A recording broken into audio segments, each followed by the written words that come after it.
Check, check. Oh, there we are. Sunday fun day in full effect. What is up, everyone?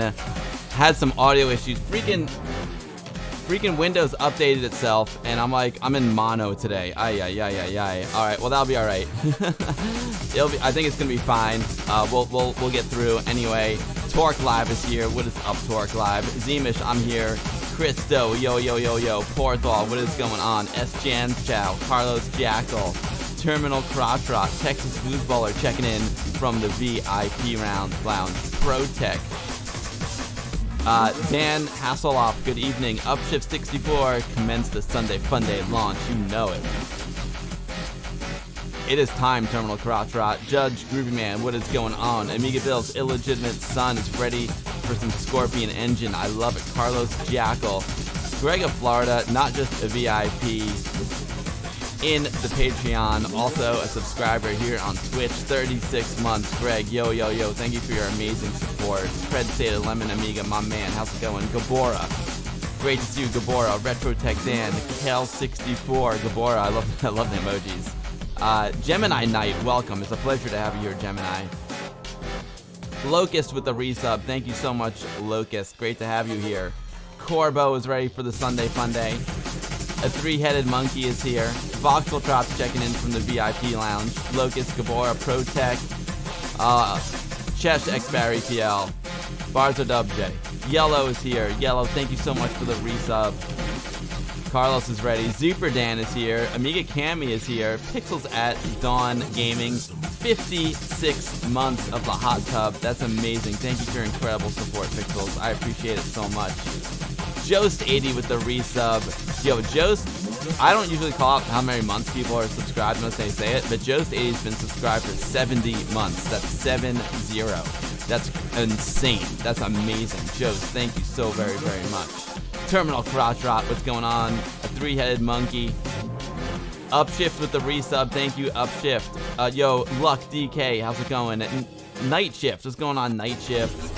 Dante 3D Dev, Luck, Jost80, JMA80, DMackey828 kicking open the door to the VIP Lounge. Amiga Mark, Ozzy Boshi, I gotta check the ceiling. Always check the ceiling. We learned that last week. That's hilarious, brother. Yo, Goblin70, thank you so much for the resub, Goblin. That's amazing. Iconet DK, good evening to you. Graphite Avatar, it is Sunday time. Frag Lord. Mixels Lab with the resub. Thank you, Mixels. Cal64. Cal64, oh my god, a very, very happy birthday to you, and a very, very happy birthday to Wife's Device. Today is her birthday, and I'm streaming. Crazy. Chucky Gang, that's always good. Quickies are always good, Chucky Gang. Quickies are always good. Amiga Malta, what is going on? Happy Sunday Fun Day to you, D-Mackey. Jake the Dog is here. What is up, Jake the Dog? Mixels Lab, Melvoid, Elrond0022, good evening. Kong HV, how's it going? Welcome to the stream. It's a pleasure to have you here. Thank you, everyone. Yo, Bocus Retro Stuff, what is going on? All right, folks, here's what we're going to do. I hope my sound is going to be okay, because every time Windows does an update, freaking Windows updates it turns my mixer to one channel when it's really stereo, but I think it'll be fine. Normally I start these streams off with a demo. However, today I'm trying something different. In honor of our awesome guest, Earok, Hogan, I'm taking it way back. I'm taking it way back to one of the first things, probably the first way I met Earok, way back in the day, way before the Scorpion Engine. His first project that I ever saw was a rad one called Time Gal. Time Gal is an amazing game, you know, and he ripped all these like original videos off of Laserdisc and YouTube and put together like the ultimate version of Time Gal. It's, you know, it's a game kind of like Dragon's Lair. So what I'm gonna do is I'm gonna put Time Gal into attract mode.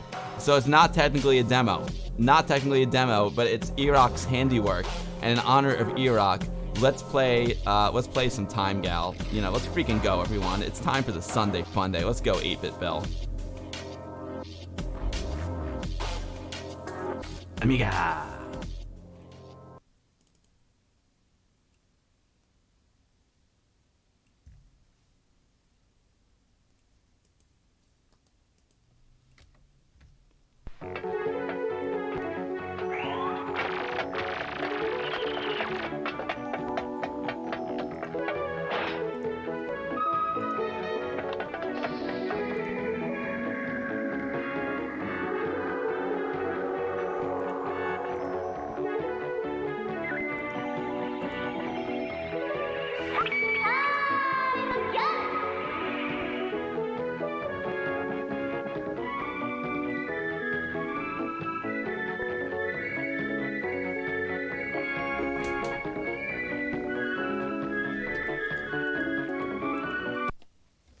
I'm gonna try that again. My Windows update completely messed everything up. We're gonna start it again, folks. Sorry.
All right, folks, there we have it.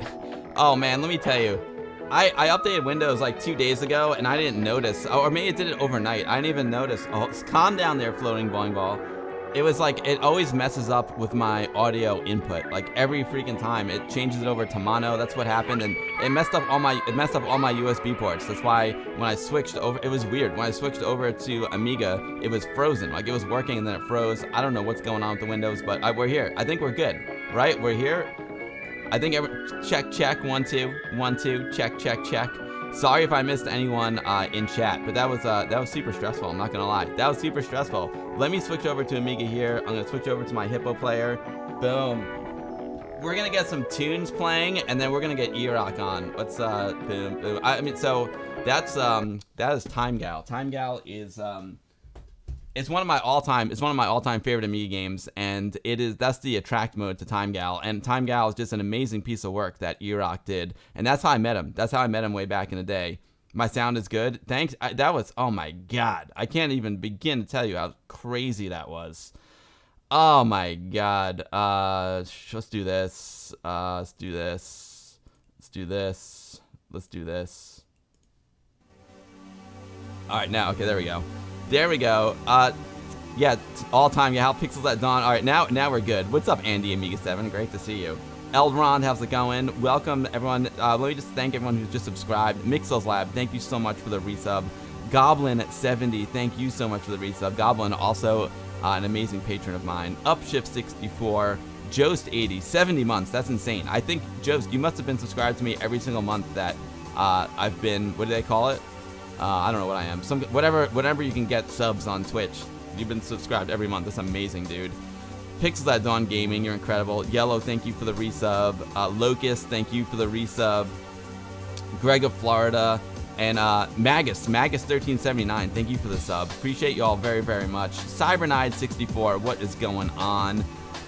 We're rolling now. We're cruising. So today I'm gonna have an awesome guest on the stream. It's gonna be a little different today.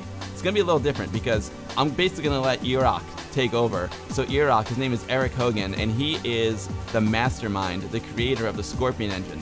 What's the Scorpion engine? So, you know, like every week we're always playing like new Amiga games here on the stream. And the Scorpion engine is a video game creation engine. It's a very high level engine, meaning it's not low level like assembly language. You don't have to be a master programmer to be able to make your own game. You just need the will and the desire to make a game, and the Scorpion engine puts those tools into your hands. And I've always been interested in Scorpion engine. So many games that we play have been created with Scorpion engine. Like, for example, Creeping Me Out Hex Knight by Mixels Labs, who's here in the chat. I'm sure other people who created Scorpion engine games are here in the chat as well.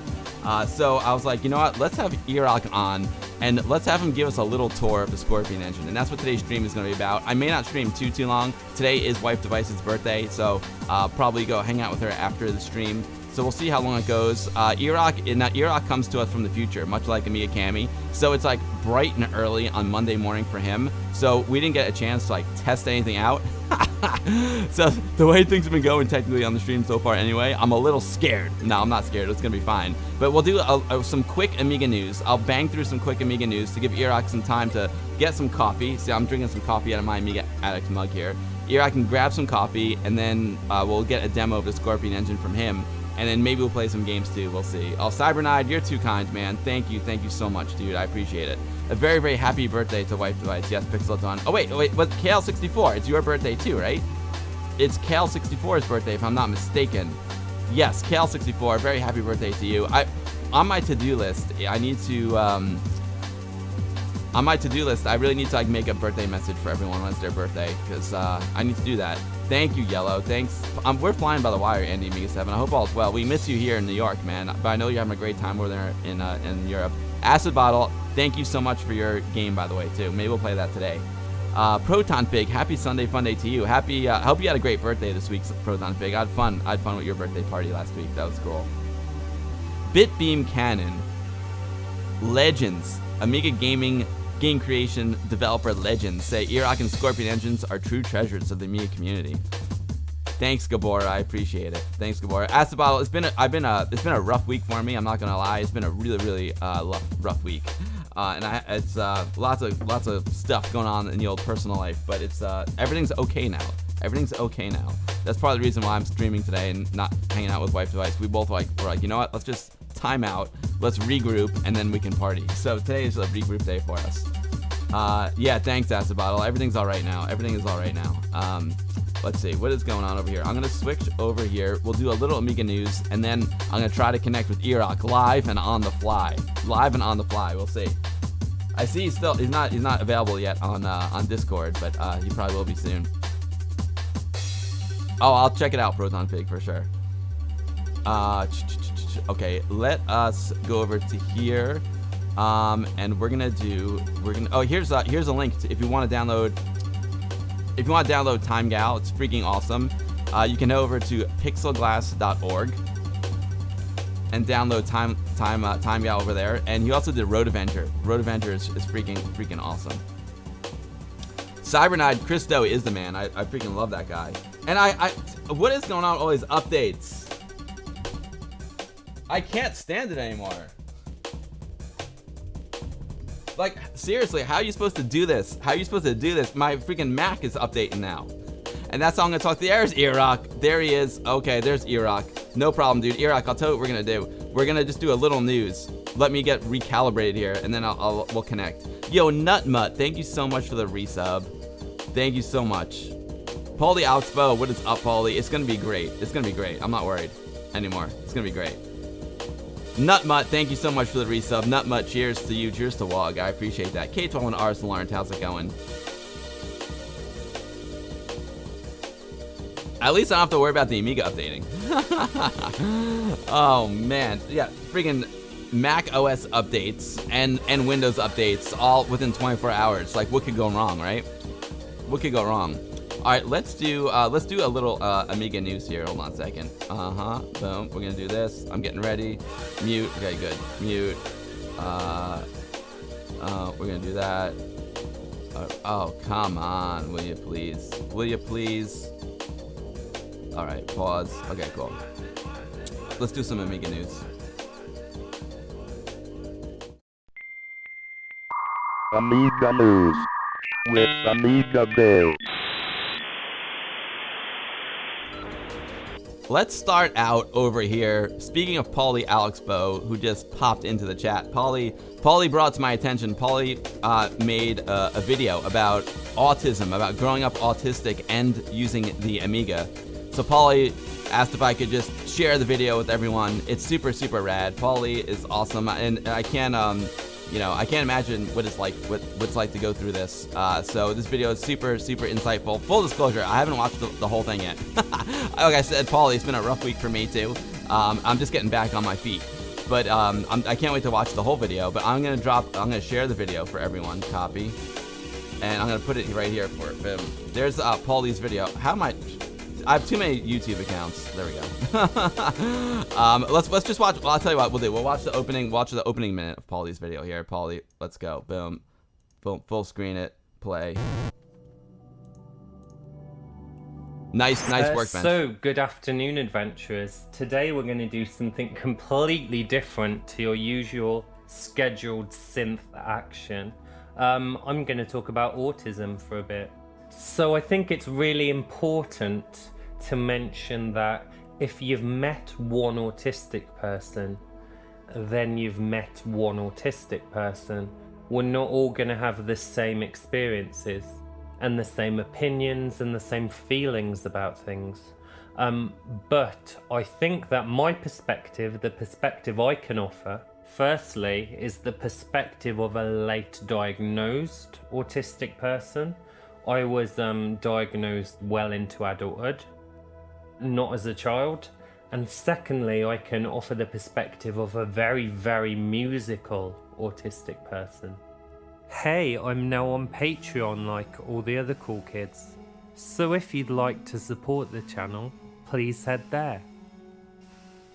Word. All right, Paulie. Awesome stuff. I can't wait to watch the whole video, and keep up the great work over there, Paulie. That's awesome. It's a really important topic to talk about. I know lots of people who this has touched their lives in one way or another. So it's an important topic, and I'm really looking forward to watching the whole video. So I'll share the link one more time. Boom. Here's Paulie's video.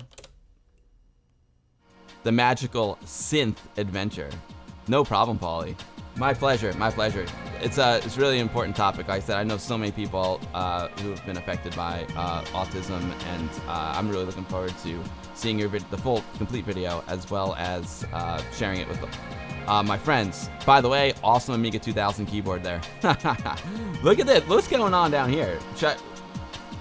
Maybe I'll keep it on VHS cam. All right, cool. So, Paulie, great job with the video. Looking forward to seeing the whole thing. Here we go. Check this out. Now, y'all know, there's another video. All right, y'all know I've been playing the Box series, Box 1, 2, 3, and 4. Well, check it out. I know y'all are collectors. So many of you are collectors. You love to collect Amiga games. Well, Box 4 is now available as a physical release. Let's get physical and check out the ad for Box 4 physical release. Let's go.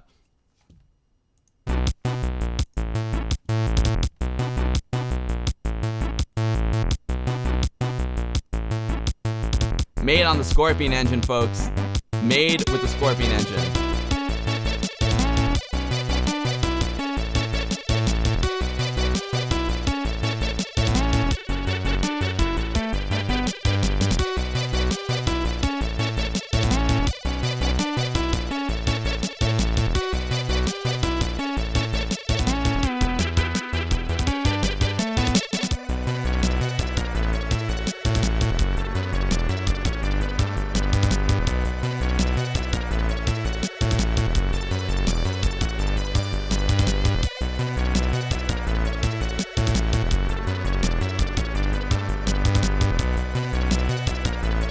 This game is super, super cool, super fun.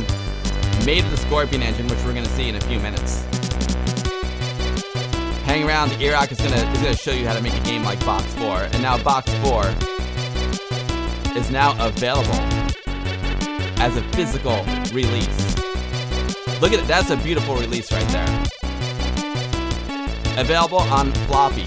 That's freaking awesome. Floppy has got a cool box. Retro Guru, see the Scorpion engine down there? Freaking amazing. You can get it at amigashop.org. Oh wait, what's that? Techie Davey with the resub. What is up, Techie Davey? Thank you so much for the resub. It's a pleasure to have you here, Techie Davey. Happy stream, baby, to both of us. So that's awesome. I want to know. Okay, cool. Here's a link right here. I'm gonna drop a link to. Here's a link to the video. Sure, like why not check out the video? It's a cool video. Boom, and then here's a link to where you can get boxed. Like, let's check the link out. Here it is, Box 4 boxed version, boxed. Copy. I mean, box needs a boxed version. You can't have a game called Box and not have a boxed version, right? There's the link to Boxed over there at Amiga Shop. Yo, Amiga Shop is awesome, by the way. Amiga Shop sells Amiga Future. They also sell Reshoot Proxima 3. Andres is a great guy, and so much great stuff for sale over here at amigashop.org. Physical box, Super Dan. Physical box, boxed box, Porthol. There you go. Nivrig box edition. Yo, Nivrig, what's up, dude? Great to see you. Great to see you too, Techie Davey. Mixel's Lab, Scorpion Engine Guru in the chat. Could have sold it in a bucket. Oh man, that'd be hilarious. Box in a bucket. That's hilarious. So anyway, Box 4 is a great game created with Scorpion Engine, now available as a physical edition. I'm definitely gonna pick this one up. I'm psyched. I love to collect physical editions, and Boxed is a great game. All right, cool. Speaking of box editions, folks. Now, I love to, talk to folks who are friends of the stream, come here every Sunday fun day and hang out. You remember, I think it was the Ami Game Jam, if I'm not mistaken. There've been so many cool events happening. I'm pretty sure it's the Ami Game Jam. A game called Neon Noir came out. And Neon Noir is a really awesome game. It's a point-and-click adventure game. It uses a lot of artificial intelligence. Yo, Cohawk, thank you so much for the follow and welcome to the stream. It's a pleasure to have you here, Cohawk. So let's check it out. So Neon Noir went into my Discord and posted, Neon Noir wants to know if there's enough interest in a boxed version of the game. More boxed, more better. After spending a month down this rabbit hole, I can finally come up for air and show off the box set for my game Neon Noir. The goal is to make a box for myself and a few of my friends, because who doesn't like a physical box? My friends convinced me to show it off here and engage the community's interest in me doing another run and making it available to the public. Here's a link to a form where you can say if you're interested or not. I'll be dropping the link. If you're interested, please check it out. My wife designed the box and I laid out the manual. I even sourced an amazing USB drives printed to look like the cybernetic drug chip in the game. Here's a couple of pictures to show off our hard work. Let's check it out. I know it's over here. Boom, boom, boom. Here we are. Dude, how awesome is this, folks? Look at that. Dude, look at that USB stick. Yo, Janiac. What's up, Janiac? Great to see you. It was a Blitz Basic Game Jam. Super Dan, there. It was a Blitz Basic game. Thank you, Nivrig and Super Dan. It was a Blitz Basic game. That's right. It's a super cool game. How awesome is that USB stick? Imagine getting that USB stick in the mail and popping that sucker in, playing your Neon Noir. Let's see this. That is beautiful artwork there. Beautiful artwork. I love it. I love it. It's a husband and wife team, so that's super rad. Look at the purple. Look at the purple floppies. Look at those purple floppies. Oh man. Oh man, that is so freaking cool. So cool. So anyway, if you are interested in getting a box edition of Neon Noir, here is the link. Copy, paste. Yo, what's up, Purple Hazemaker? Purple Hazemaker likes the floppies. Great to see you, Haze. How's it going, dude?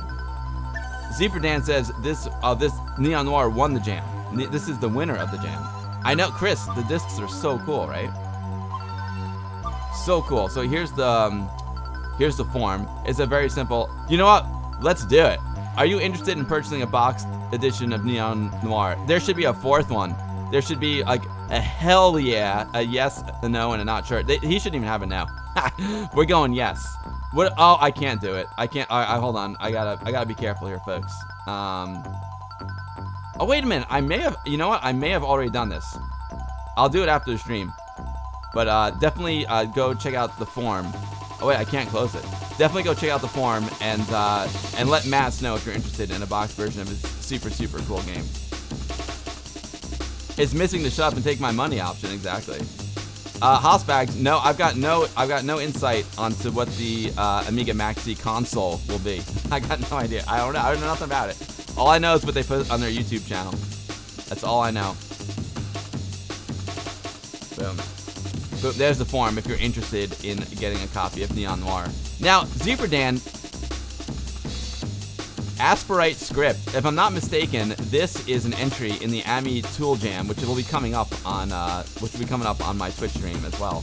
You know, Zebra Dan hosted the Ami Tool Jam, which has been super awesome, and Prismatic Realms posted this in my Discord as well. Prismatic Realms made a super cool tool. If you're a game developer, you know, the game developing is the theme of this stream today. It will convert. So boom. It's a conversion tool, so it'll convert your Amiga artwork into something that you can work with in the sprite environment. So, have you ever wished that you could draw your pixel art in Aspirite and then export your creation to an IFF ILBM file so that you can use it directly in your Amiga game development creations? Well, now you can. This Asprite script allows you to convert your color index sprite to an Amiga IFF ILBM formatted file. You can then copy this file to your Amiga computer or Amiga emulation folder to load directly into Deluxe Paint for further editing, or directly into your Amos Professional, Blitz Basic 2, or Red Pill game, or Scorpion Engine project for immediate use. So yeah, that's very cool. You know, I make the Amiga wallpapers, and the way I do it is I go into Photoshop, I save it as a JPEG, then I go into Art Department Professional, and I convert it to an IFF file in AdPro, and then I can bring it into DPaint. But this is a cool little app that lets you convert it easily without using AdPro. So very cool. Very cool. So good job to Prismatic Realms. Here's a link if you're interested in this cool app. Copy, paste. You love Aspirite? Mixels Lab, do you use Aspirite for your games? Oh, it's not an entry. Zuperdan says an awesome tool, but it's not an entry into the jam. I've been looking through all the entries. Oh, since it's a PC, it works on the PC, right? So you don't even have to do it on the Amiga. Like I said, when I do it, when I do my conversions, I actually do the conversions on the Amiga. Because it's hard to do it just on the PC. Even if you save it as an index color file in Photoshop, it doesn't work right. Because in Photoshop actually has save as an Amiga IFF file. But it's really tricky, and very often it doesn't work on my real Amiga. So this is a cool app that will, it looks like it works on the Mac too, right? It looks like, boom, that looks like some Mac up there to me. Yeah, it's a nice tool. It's a cool app, exactly, Cybernide. Oh, Zuperdan said, see, a lot of you guys who are game devs know Asprite. And I don't really know it, so that's very cool. I've been waiting for IFF support and Asprite for years and years. And now you don't have to wait anymore, Zuperdan. Now you can use this cool script. Graphics, too, is very nice. Agreed, agreed. Yo, G-Techless. What's going on, G-Techless? All right, cool. So there you go. Here's the Asprite on itch.io. Boom. There you go. From Prismatic Realms.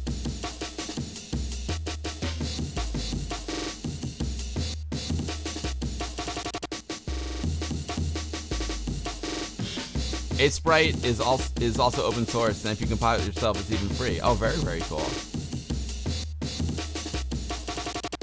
Ancient Photoshop supported RAW until they redefined RAW when digital cameras became mainstream. Greg, you can actually go into Photoshop, and if you convert it to an index color file, you can actually save it. It actually says save as an Amiga IFF file. Even in the latest Photoshop 2024 Creative Cloud, it still has that option. But for some reason, there's something weird with it. Where I've gotten it to work before, but it's kind of hit or miss. So I just find it easier to convert it in AdPro. But now I definitely want to try this Asprite out for sure. Yeah, Greg, you can still do it right now. Photoshop 2024. You can export it as an Amiga IFF. It's pretty cool. Oh, very, very cool, Nivery. What's up, Nutmutt? All right, what is up next in the Amiga news section?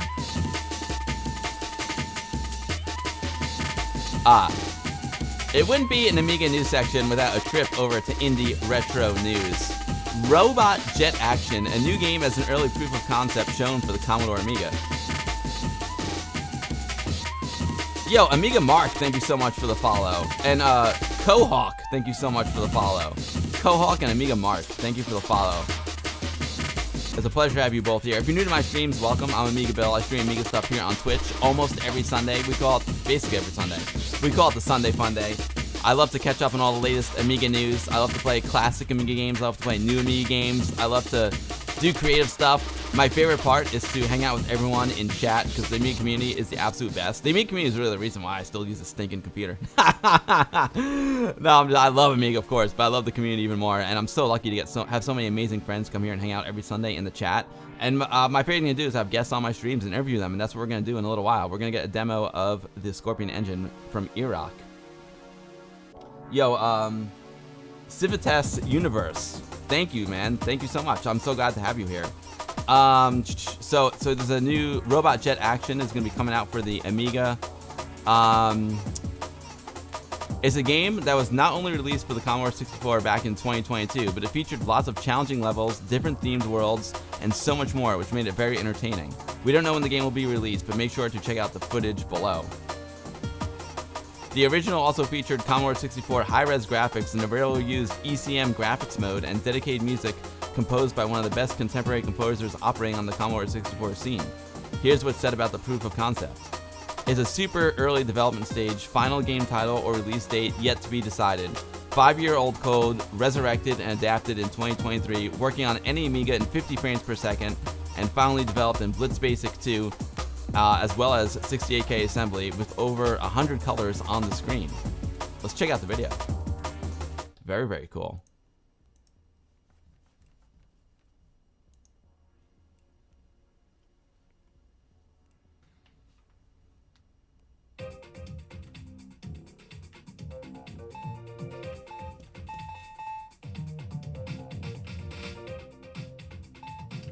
Oh, this looks really awesome. The single screen games are super rad.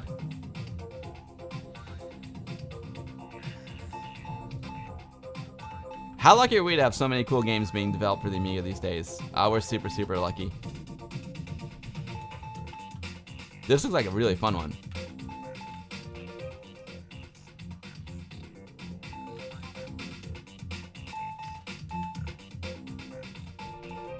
I can't wait for a demo for this one to come out. Very, very cool. That's a cool. I love the color palette here. I love these dark tones. I love the brownish tones here. Oh yeah. We got some red and some purple skies. Oh yeah. Yo, what's up, Animortal? Oh, there's some code. Woo! Woo, look at that code. That's some sexy code right there. The Amiga scene's off the chain right now, Greg of Florida. Agreed. Agreed. You gotta love Animortal. If loving the copper is wrong, I don't want to be right. Here is a link to the Indie Retro News article. Boom. And and here's a link to the website. A direct link to the website. Oh, very cool. Super cool. I can't wait to check this out. Yo, Dadler TL with the resub. Dadler TL. Did I find the bug in that code? Oh no, you know what? I'll have to go check the playback, Dadler. I'll have to go check the playback. So there you got Robo Jet Action. Coming soon to an Amiga near you. I think we got 2 more pieces of news and then we'll get Earok on. Now this is super cool. One of my favorite Commodore 64 games to come out recently is L'Abbé des Morts, Abbeys of the Dead. My buddy there from Double Sided Games, Jeremy, was one of the distributors of it, Double Sided Games, and now it is coming to the Amiga. Oh, it was Indie Retro News' Commodore 64 Game of the Year in 2019, and now it's coming to the Amiga. That's so cool, man. L'Abbé des Morts, a fantastic game which was ported by different teams over to systems such as OS4. Really? It's on OS4? I didn't know that. OS4, C64, NES, and even the Sega Mega Drive. It's classic Amigas that are going to get the mention of this news update. We've been informed by Ultra Norwal through Twitter that he's released an Amiga demo of the upcoming port of Abbeys of the Dead. Abbeys of the Dead. Let's see how it looks. Let's see how the Amiga version looks. I can't wait.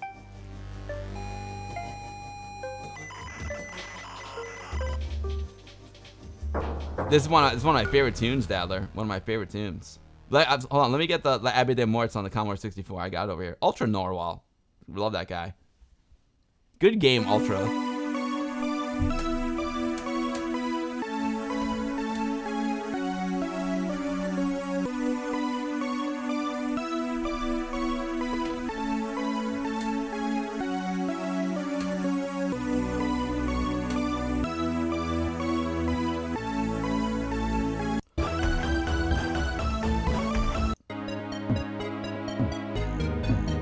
Very cool. Here it is. Here's the Commodore 64 version from Double Sided Games, and it is a super cool game. Really nice box edition. I wonder if the Amiga version will have a box edition. I don't know, maybe. But it's a super cool game, man. So good job to Ultra Norwal. I'm super excited for this one to come out for the Amiga. I'll be getting it for sure. So we'll get the Commodore 64 version and the Amiga version.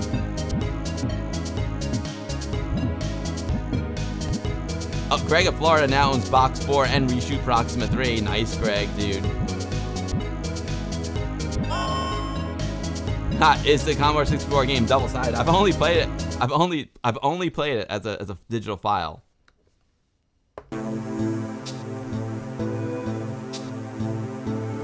I forgot even what's in the box. Oh, Hazemaker64 said that Commodore 64 cartridge sold for 400 pounds on eBay a while back. That's crazy. Yeah, I got the cartridge here. That is crazy. And I got a ring. Oh, I got a ring? I forgot about this. Oh, hold on, I'm putting on the ring. You know what? The stream needs a ring. Hold on, I'm putting on the ring. But now I'm afraid I don't want this ring might be worth like $1,000. Size 10. Look at this ring. Hold on, let's put this. Yeah, it's a little big. Oh, there we go. Check this out, folks. Yeah! Nice. I got the L'Abbé des Morts ring on, and it fits on my middle finger. Oh, live for an Amiga. I know. I'm very curious about this Amiga OS4 version. I'm very curious about that, because I need some stuff to do with my OS4. Check out that ring. Woo! I'm leaving that tag on. This might be worth more than my wife's wedding ring. I don't know. I mean, if this cartridge is going for 400 pounds, woo! I might be able to retire. You know, it's so crazy too. I've been going through my CD collections because I was like, you know what? I haven't played any CDs. I bought my first CD, and I haven't bought a CD in like 10 years. and I bought one. I bought I bought one this week. It's pretty crazy. So I started going through my CDs, and I looked, and 2 of my CDs are worth $400. I mean, if you buy them on Amazon, you can get them for 400. They're 400 bucks. It's crazy. But I think you can get it cheaper on Discogs, but it's just crazy. Yeah, the C64 Abby went for 400 pounds according to Hazemaker. That's just awesome. That's crazy. Look at that ring. Look at that ring. That's awesome. All right, La Abby de Mort's coming soon to the Amiga. Very cool. Very freaking cool. All right, here's the link to the New Retro News article. We got one article left, and then we'll have Earok on.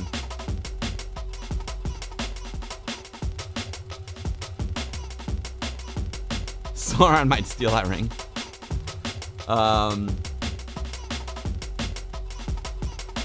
Emerald Caves, an adapted and expanded 1980s Amiga game by Peke. If you remember playing Kingsoft's Boulder Dash clone of Emerald Mine, a game which was released way back in 1987 to 1988, you're gonna love this latest news story. You're gonna love it. It's just been sent to us by Saberman. He told us that Peke has made available the OCS and AGA 2-player game of Emerald Caves, an adapted and expanded Commodore Amiga game by Peke. To coincide with this news, 2 videos are provided below. Then we'll check this one out really quick. I love Boulder Dash. I feel like we might have played this game at some point on stream. But I'm a big Boulder Dash fan. Boulder Dash is a great game. I used to play on my Atari 800. It's very, very cool.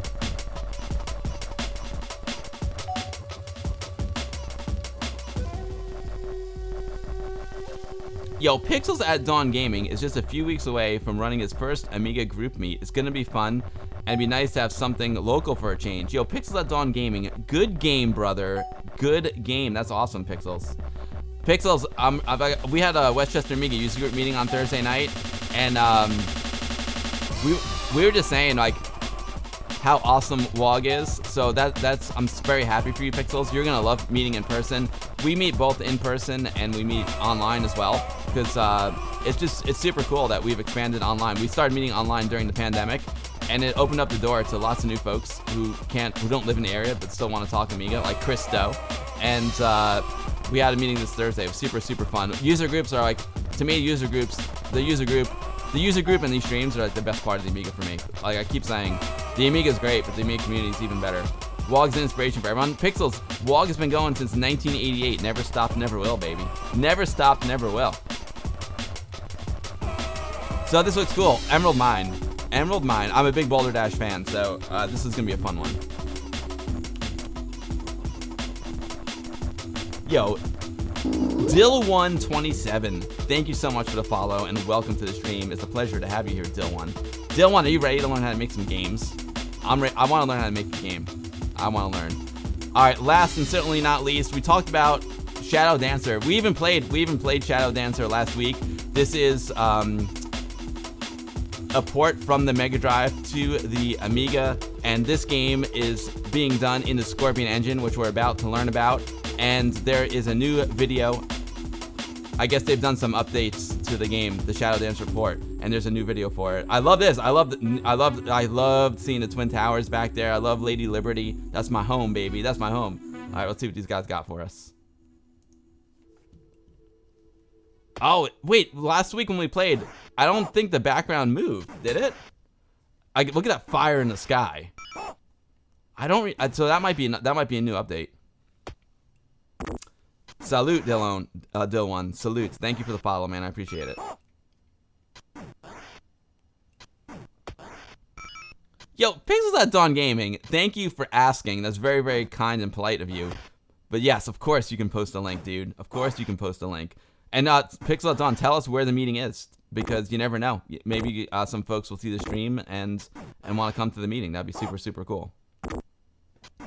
This game is looking sweet. And this game was done in the Scorpion engine, and we're gonna have Earok on here in a minute. Let's just see. Let's see. Yo, Boat of Car, whoomp whoomp, Amiga Bill rules. Yo, I say Boat of Car rules. Yo, Boat, I loved your stream on Friday. It was so good, dude. Amigos rule. Amigos rule. Boat rules. Aaron rules. You guys are awesome. Thank you, Boat, for the biddies. I appreciate that. And yes, I really want to go to Boat Fest. So I'm gonna try. I'm gonna try really hard. For OS4, check out Astro Menace on OS4 Depot. Really cool shoot 'em up. Oh, thank you, JMA80. Thank you. I want to play some more OS4 stuff. I want to get my X5000 some Amiga love. Oh, and Earok says he added a wave generator to Scorpion's Parallax to help MS Malik with those background flames. Oh, so that's what I see. I was right. Those flames are new. He added the waves to it. Very, very cool. All right, so here we go. There is the West Mids Amiga group in Telford, Shropshire, Shropshire.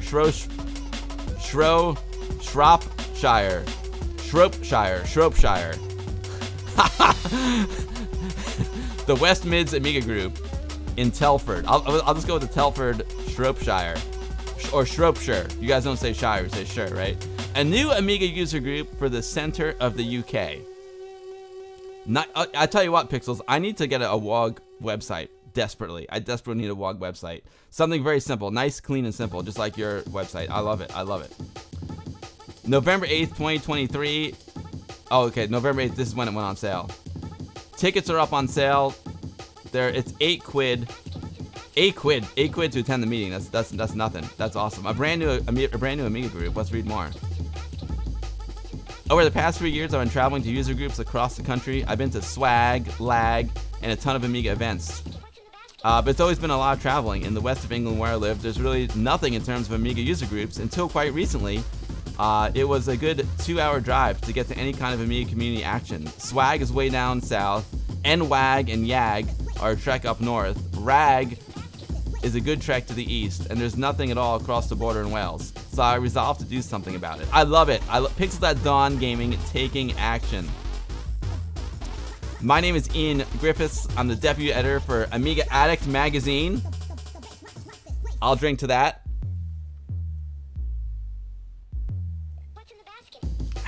That's where I spent 110% of my spare time for the past 3 years. So he was a bit reluctant to take on even more responsibility. But you know what, Ian? Great job. This is freaking awesome. It's Amiga communities. You know what, Ian? Even if you get 5 people at the meeting, that's all that matters. Like, as long as there's a handful of people who are enjoying it, that's all that matters. Like WOG, in the dark ages of WOG, like in the year 2000, we would get like 4 or 5 people, and we didn't care because we were great friends and we loved hanging out, and that's all that mattered. Okay, so boom, here we go. Tickets are now on sale, and the first meeting of the West Midlands Amiga group will be on December 9th, 2023. December 9th. I believe that's a Saturday. Because my stream, I'm going to have a big stream on December 10th, by the way, folks. Mark your calendars. The event will be held at the Ketley Community Center in Telford. Cyberknight64 says, Amiga! I love it. I love it. Judge Groovyman said, that's how many people were at our Amiga user group last weekend. 5. It was great. Again, Judge Groovyman, it's not about the numbers that count. It's just, as long as, I'll tell you what, if you have 5 good people, that's all you need. So very, very cool, dude. That's awesome. Judge Groovyman, where was your user group meeting? I'm curious. Yo, Air Yuri, what is going on, dude?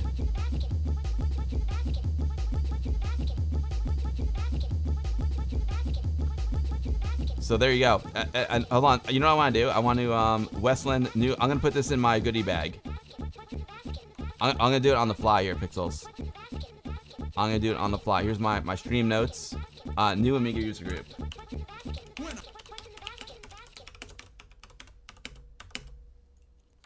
Boom. The West Midlands Amiga. Boom. Next meet.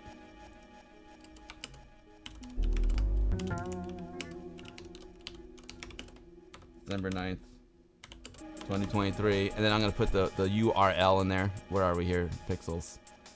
Boom. Boom. Here we go. Okay, cool. You're in the goodie bag, baby. You are in the goodie bag. Almost. There we go. There you go, Pixels. Good game, Pixels. And, yo, Zendar, thank you so much for the resub, Zendar. Zendar, I really appreciate that. Zendar is Badger Punch Games, and he's also a patron of mine. Zendar, thank you so much. I can't wait. I can't wait for your game to come out. It looks awesome. I saw a wizard. I saw you got a wizard in there now. It looks amazing. Judge Groovyman met in Dallas, Texas. Yo, that's Judge. Oh, that makes me happy. because there's a lot of user groups over there in Europe, and mad respect to them. So it's good to see a few here in the USA popping up. So yeah, we got Westchester Amiga user group. I know Los Angeles has got a user group. We got Texas representing. Good game, Judge Groovy Man. And we also have West Virginia representing. Oh wait, sorry. I thought this was the Boat Fest. All right, so next oh, there you go. Next Sunday, Amigos Podcast Day with Boat at the Cave. Boat is heading to the RMC Retro Cave on Sunday, November 26, 2023. So super rad. I know it's sold out, dude. It's sold out. So if you want to go see Boat at the RMC Retro Cave, you're out of luck. But I think RMC Retro is going to stream it on Twitch, so you can watch it there. And then you can come watch my stream after that. Nah, you're a star, Pixels. You're a star. So, good game. That's pretty awesome, dude. Boat going overseas. Going overseas. I love it, Boat. Boat, I mean, you know for a fact, you know for a fact he's not flying there. Boat, I know you're not flying there. I know you're gonna take a car to some port on the East Coast and hop in your boat, and head over to the UK. He's probably on the boat right now. He's literally probably on the boat right now on his way over. I bet you he is. I bet you he is. Yo, Cybernide, yeah, Amiga Dad. Yeah, today was a rough one today because we were celebrating my wife's birthday, and it was the first one without Amiga Dad, you know, so it was rough. Retro Ralph with the resub. Thank you so much, Retro Ralph. I really, really appreciate it. Amiga Dad losing our hearts and our memories. Oh, Cybernide, thank you so much. We need to sign a game for him. Cybernide, he's in Boom.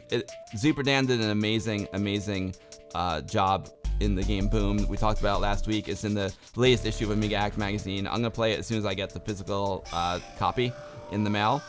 And yeah, oh yeah, Ami West is good. Yes, the Southern California Amiga Club, yeah, and Ami West is awesome. Ami West is fantastic. And then we got T-Pug as well up in Toronto. It's streaming on the RMC Twitch channel. Nice, dude. Zendar. Yeah, Zendar the Wizard, for sure, for sure.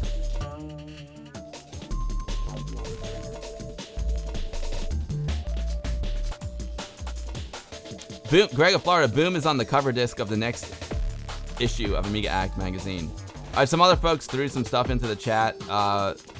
Fred Seda, you're a patron for the Suthaloo project. I don't know what that is. Let's check it out.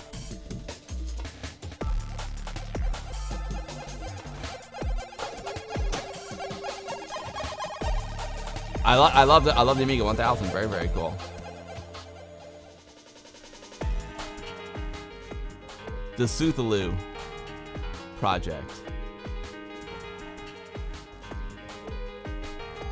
Amiga game development. Episode 1. Yo, Brother Bill. My man, what is going on, Brother Bill? Yo, Brother Bill, that was an awesome, awesome game last night. Holy cow. Okay, so it's a game. It's a new game. Got it. Got it. Cool. Okay, so yeah, the Suthaloo project. New Amiga game in development. I'll copy and paste this. Copy and paste.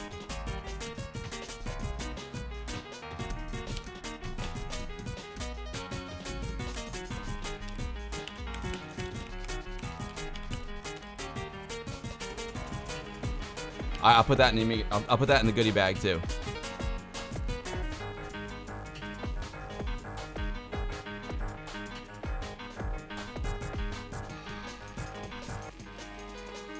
Ah, cool. It's a dungeon crawler. Nice. Nice, Fred Seda. Thanks for the heads up. What else? Someone else dropped something in the chat. So I can do one more thing and then we'll get Earok on. Oh, that Proton Fig. There you go.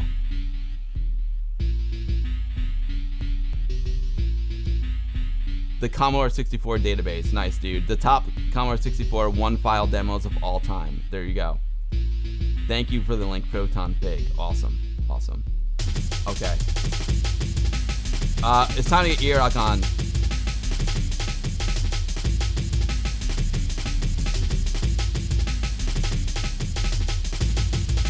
Booze Design, the #1 plate. Booze Design is awesome, yeah.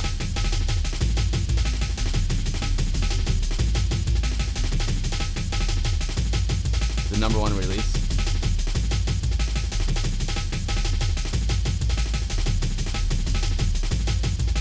Proton's 50th birthday. Proton still celebrating his birthday. I love it, dude. Nice, dude. Very happy 50th birthday to you, Proton of Finished Gold. That's awesome, dude. That's really, really cool. That is really, really cool. I want to party. When I turn to 5-0, I want to party as hard as Proton. He's my inspiration. Very, very cool. I got Zendar. Zendar, it's like getting rickrolled, right? You got Proton. Cyber964, did you go to Emmy West? I gotta get out there one day.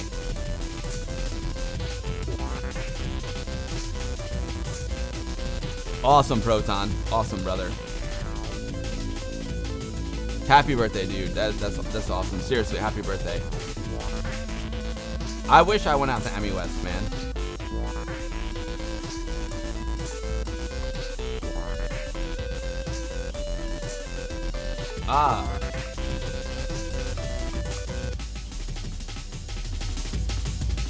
Sorry, Equant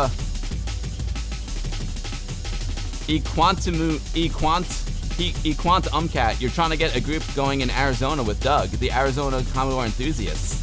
Oh, very cool, man. We'll do it.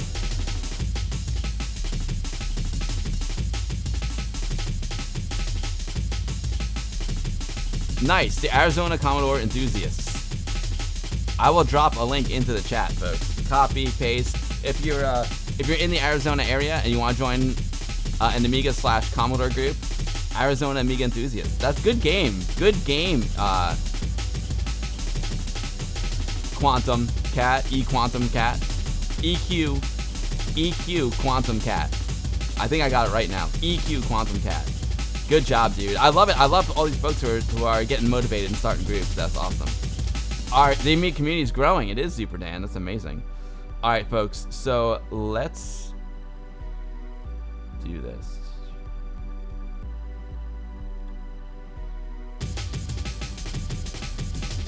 Here's the tricky part, folks. It's time for me to bring on the amazing guest, Earok. However, we have not connected yet. So I need to connect with him live. Let's see. Let me check on him. Freaking, my Mac has got a screensaver on. It's flying. My Mac is flying over some grapes right now. These freaking updates are killing me. Let's do this, Leroy Jenkins.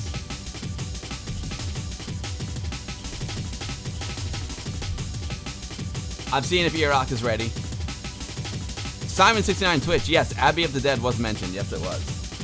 Okay, I'm gonna folks, I'm gonna try and call Earok right now. This is pretty cool. I'm gonna call New Zealand, and we're gonna get Earok on, and we are gonna learn about the Scorpion engine. I can't wait. Fingers crossed that it works. The jungle, G Techless, I love the jungle music. I love jungle so much. It's so good. All right, let's go, Earok. Let's go. All right, video chat.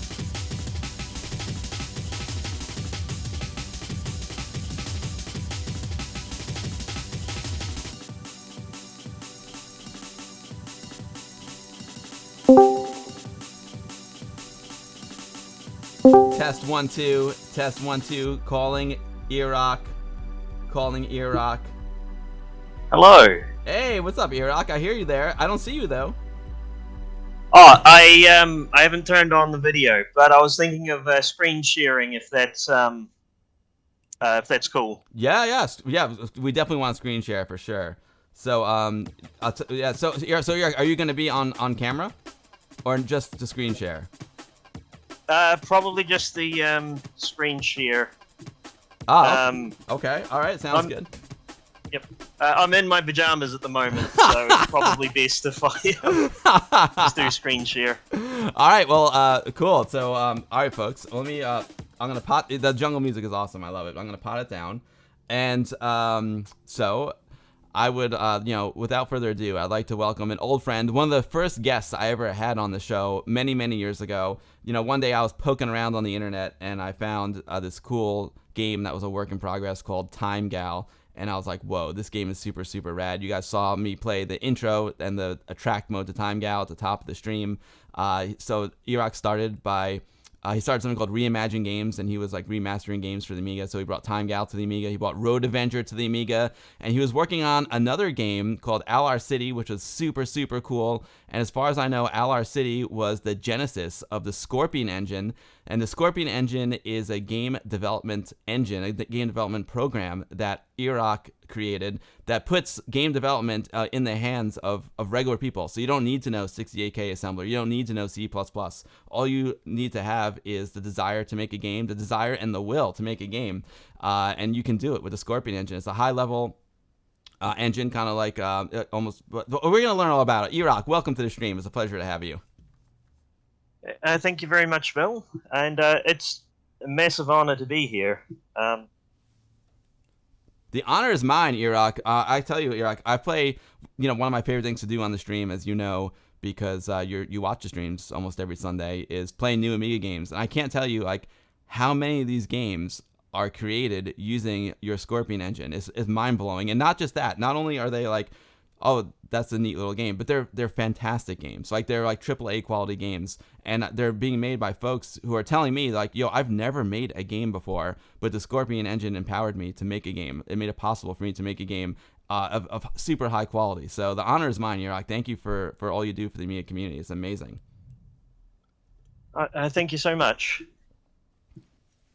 So Earok, I'm really excited to find out about the Scorpion engine. So let's start from the beginning. So let's just say, here I am, Amiga Bill. I want to make a game. Where does someone start? Do you start? I guess I imagine it's kind of like a script, like when you're making a movie or a video. I guess you just kind of come up with the concept, right? And you have to decide, do you want it to be a side scroller, single screen type of game? Is that where you would start? Yeah, I would think about the sort of genre that I want to make, but I would also think about what I want to make it for. So I might decide, I want to make this for Amiga 500 so that everyone with an Amiga can play it. Or I might decide, I really want those extra colors and the extra sprite capabilities of AGA, so I'm going to make it an AGA exclusive. I might think, I want this game to also run on Mega Drive, so I might think about, how do I design it in such a way that it's going to take advantage of the Amiga hardware and the Mega Drive hardware and run and look the same on both. Got it. So, by Mega Drive I mean the Sega Genesis. I know that it's called different things in different places. Yeah, we call it the Genesis here in the States, but anyone who's into retro knows it's also called the Mega Drive. So that's so the Mega Drive and the Amiga are similar. Is that why you would think that way? Yeah, they have a lot of similarities, a lot of differences, but the core, the commonality between them is they share the 68K processor. So, even back in the day, there were a lot of games that were coded with one base source code that ran on the Amiga and ran on the Mega Drive. Because the Mega Drive is another 68K platform, it means that a lot of code, a lot of stuff that I've written for Scorpion will just run exactly the same on both platforms. Got it. That makes a lot of sense. So you said you want to decide if you want to make an Amiga AGA game, like for a 1200 or 4000 or a CD32. I know CD32 is your favorite because that's what you were making Time Gal and Road Avenger for. Or if you want to go 500. So can the Scorpion engine do OCS 500 stuff as well as AGA? Because I think a lot of the Scorpion engine games I see are AGA. Yep, so we can target Amiga 500. We do need to, if we're aiming at the Amiga 500, we need to take into account, we're not going to have as many colors. We're generally not going to have as much RAM unless, someone has an ECS machine that they've put more RAM into. We might want to think about, if we went for OCS, maybe we can't have as many bullets on screen and still have it the same performance. Or we might decide, the game that we're making will look okay at 25 frames a second, so we'll configure it for 25 frames a second. We may want to consider, we'll make the OCS version first, but then we'll do an enhanced version for AGA. So we'll add those extra colors, we'll add more effects, we'll add more enemies. That makes sense. That makes a lot of sense. So you can start with the basics, start for 500, and then you can come out with an enhanced version that takes advantage of the more RAM and the AGA chipset. Yo, what's up, Estriac? Great to have you here. So someone decides that they want to make a game. They figure out what type of game they want to make. I see a lot of side-scrolling platformers with the Scorpion engine. Seems like that is definitely one of the favorite genres to work in. So what would the next step be? Should they download the Scorpion engine right off the bat? So the Scorpion engine is actually a program that runs on a PC. Am I not mistaken? Yeah. So the editor suite itself was currently coded with Unity, and that is something that we are looking at. Maybe moving to a different kit. It is. I've only really compiled it for Windows, but people have been using Mac and they have been using Linux to develop games with. So on Mac, you might use like the Parallax virtual machines, or on Linux you might use the Wine wrapper to run it on Linux like a Windows application. Ah, very cool. So if you want to make a game, basically all the bases are covered. You can do it, develop it on Windows, Mac, or Linux. That's awesome. So you would so where would folks go to? You love Kiwi's Tale. Prince A loves Kiwi's Tale. Yeah, that's a great platformer. What's up, Neil? Great to see you. Yeah. Fraglord is looking forward to make some shoot 'em ups. So can Scorpion Engine be used for shoot 'em ups? Like I said, I've seen a lot of platformers. Would it be a good platform to make some shoot 'em ups? Yes. Well, the thing is, there haven't been a lot of shoot 'em ups made with it. I think one that was very interesting was a game called Jackal, which was a top-down game where you're driving a Jeep and you drive through the levels shooting through things. I guess the problem is, because most people that use Scorpion use it to make platformers, that's sort of where the support goes. So if there's a bug in the platform engine, then we find that out very quick, and so we get around to fixing that. But if there's a bug that relates to making a game for a top-down shooter, because there's not as many people working on top-down shooters, we might not, find that bug as quickly. Also, I mean, with the features, so there's a lot of features built in specifically for platformers. There's not so many for like top-down shooters or side-scrolling shooters, but these are all things that we can add to support games in those genres. Ah, very cool. Yo, what's up, Dom Kid? So basically, it makes a lot of sense. So this sounds like it's Scorpion Engine is definitely a community effort. So being that just a lot of the folks who are interested in Scorpion Engine have been making platformers, that's where the focus has gone. But you certainly can make a shump, and if you decide you want to make a shoot 'em up, it sounds like the community will come together to help develop Scorpion Engine to work with a shump. Yeah. Oh, and I should mention the game that Acid Bottle sent you. If it's the one that I think it is, that's a very good example of a shoot 'em up made with Scorpion Engine. Full disclosure, Acid Bottle sent me the game. And like I said, I had some stuff going on this week, and I haven't tried his game. I haven't tried his game yet. I'm sorry, Acid Bottle. But if you want, we can. It's called Breakthrough. Should we? You want to fire it up and take a look at it? Because what I want to do is I want to see your screen. I want to see where does someone go to even download Scorpion Engine. I want to boot it up for the first time. I want to show folks, I want to get their feet wet so they're not scared of Scorpion Engine. Because I know a few folks are like, yeah, I'm interested in Scorpion Engine, but I'm not even really sure where to go to download it. So I would like to do that today, Earok. Just the basics. We don't have to get too deep into it. But I'm just like, okay, here's this thing called the Scorpion Engine. You're interested in making a game. Here's where you download it. And, here's the basics on how to get something onto the screen. That's what I would love to accomplish today. Okay. Oh, well, I will share my screen. Excellent. Should we take a look at Acid Bottle's game real quick? If you got it on your side, ready to go. It's probably easier if you show it on your side if you've got it there. Yeah, I've and, got it. I got it, zip. Acid Bottle. I got it. All right, there's the ADF. We're going to copy the ADF. I'm going to put it onto this card. All right. I'm excited, folks. This is like an exclusive first look at Acid Bottle's new game called Breakthrough. All right, here we go. He sent it to me a couple days ago. USB drive. Yep, there we go. All right, hold on. I need to get a new SD card because it keeps every time I put my SD card in the slot, it locks the card. All right. Let's see. Let's try it again. Try it. Take two. This PC. We're gonna go to the iDrive and we're gonna do that. Okay, good. Now we're cooking. Now we're not protected. Cooking. We're pasting. Breakthrough. Amiga build demo. I'm honored. Acid Bottle. I don't know if you're there. I don't know if you're there, Acid Bottle, but thank you for sending me the game. So, folks, this is an early work in progress. If you are interested in making your own shoot 'em up, this was created with the Scorpion engine that we are going to open up and check out in a minute. But let me reboot my Amiga here. And we're going to go there. We're going to turn the sucker on. And let's see what Acid Bottle sent us. So, folks, this will be an example of, this is a work in progress. And super glue the lock switch. I need to do that, D-Mackie. Greg, we're cooking with gas and we're grilling. All right, let's do this.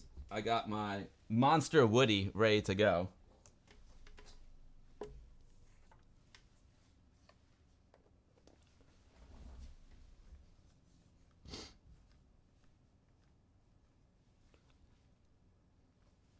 Now, I probably should have tested this before the stream. Something's going on. I see lights blinking. I see blinking lights, so that's always a good sign. All right, I see a screen change. I dig it. Fingers crossed, Acid Bottle. Fingers crossed. Bitbeam Cannon said, make sure to join the Scorpion Engine Discord channel. The community there is very helpful. Very, very cool. Yo, Daedalus, what's going on? Scorpion Edition Gold Edition. Scorpion Engine Gold Edition. Very, very nice. So I guess there's different versions of Scorpion Engine. Earok, we'll get into that.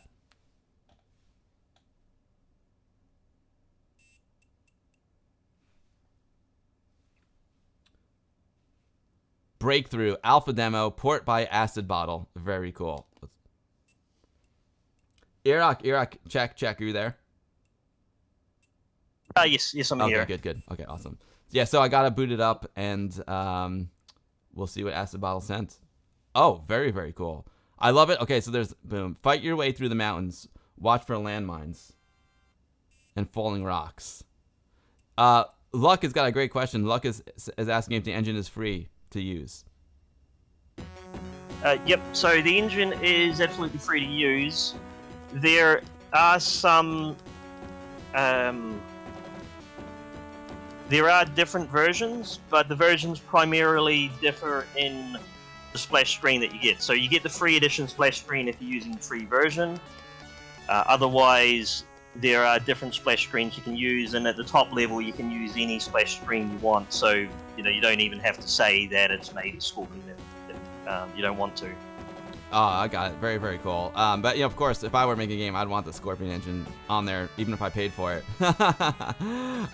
Just to help support the cause, you know what I'm saying? So this game looks super, super cool, Acid Bottle. I love it. Now, I'm noticing that the frame rate on my capture card's a little weird. Like I said, I've had some problems with this Windows update. It's killing me. Yeah, Mixels, it's the stream. It's the stream, I'm sorry. It's the capture card. It's the stream, Mixels. I can try and fix it. Let me see. Let me go over here. If I go to... Where is it?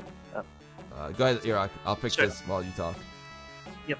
So I was just going to say that it is a 2-button joystick game, and the second button jumps. So you got to jump over those rocks. Got it. Alright, let's see if that... Okay, that's a little bit better. So, folks, sorry, the frame rate might be a little weird on the stream. I apologize for that. Like I said, I had a lot of weirdness happening with my USB ports during the stream. I'm fixing it on the fly. It's kind of crazy, but I don't want to have to reset the whole stream.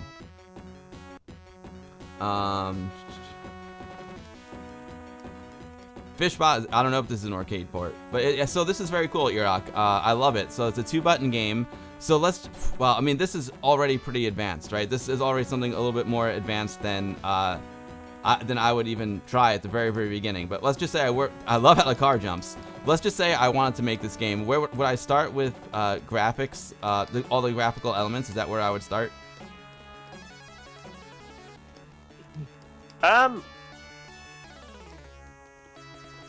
Well, you'd probably start with the level, and to be able to make a level, we would need to start with the tile set. Okay. This particular game is an arcade port, and because it's an arcade game, like a lot of arcade games, people have ripped the maps for them. So you can go to, I think it's a website called VG Atlas or Video Game Atlas, and then you can download these maps. So for this one, what I think would have happened is that Acid Bottle would have downloaded the original map and then used Scorpion Engine's map importer. So that means with a couple of clicks, he would have at least been able to get the map in the game. And then after that, he would have followed up with creating the animations and creating what we call actors. So actors are things like the player's car, things like bullets, and enemies and enemy behavior. Got it. So you can't, basically you would start with so the map is like the textured screen that I'm seeing is those rocks, right? It's the actual ground, it's the mountains. You start with that, and he downloaded that probably from somewhere. I'm not. You said I don't know where he would get it from, but that's pretty cool that he got that. And then the actors are like what people also call sprites. I guess sprite is a specific type of actor in a way. So you would have the car, the tanks, you would have the soldiers, and that would be step 2. Yes, yeah. We don't tend to call them sprites because, since this is an engine for Amiga, a lot of these things aren't actually sprites. They're what we call bobs, which are like glitter objects. Right. Yeah. No, they're technically not sprites exactly, but so they're called actors. But they are bobs. Interesting, and that's very specific to Amiga, the glitter objects, right? Yep. So if we were running this on Mega Drive, then these would be pretty much all sprites because the Mega Drive doesn't really have a any capability to do something like the glitter, but it has lots of sprites. So for different platforms, we do different things to get the same result. Very, very cool. I'm having so much fun playing the game. It's really cool. I feel really bad that the frame rate is off on the stream. But again, folks, that's just the stream. Here on my screen, it looks super smooth. I'm not sure. I'd have to debug. I have to figure out why it's doing that. I don't know if I have to reset my computer or reset my scaler. I don't know. But you get the idea. Awesome, Earok. So very good. Great job to Acid Bottle. So let's say someone sees this, they're inspired. Like, hey, I wanna try this. What would they do? What would they do next? Do you want to do a little screen sharing? Yeah, yep. So I will share my screen right now. Mini DB cam is smooth, exactly. Okay, so right, cool. Let me just boom. Let's go there. Okay, cool. And then that looks good. And I'm gonna go over to here.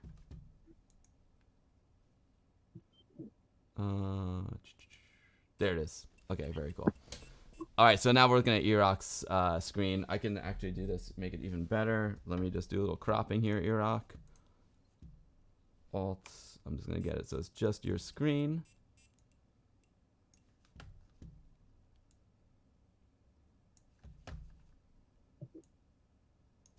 All right, cool.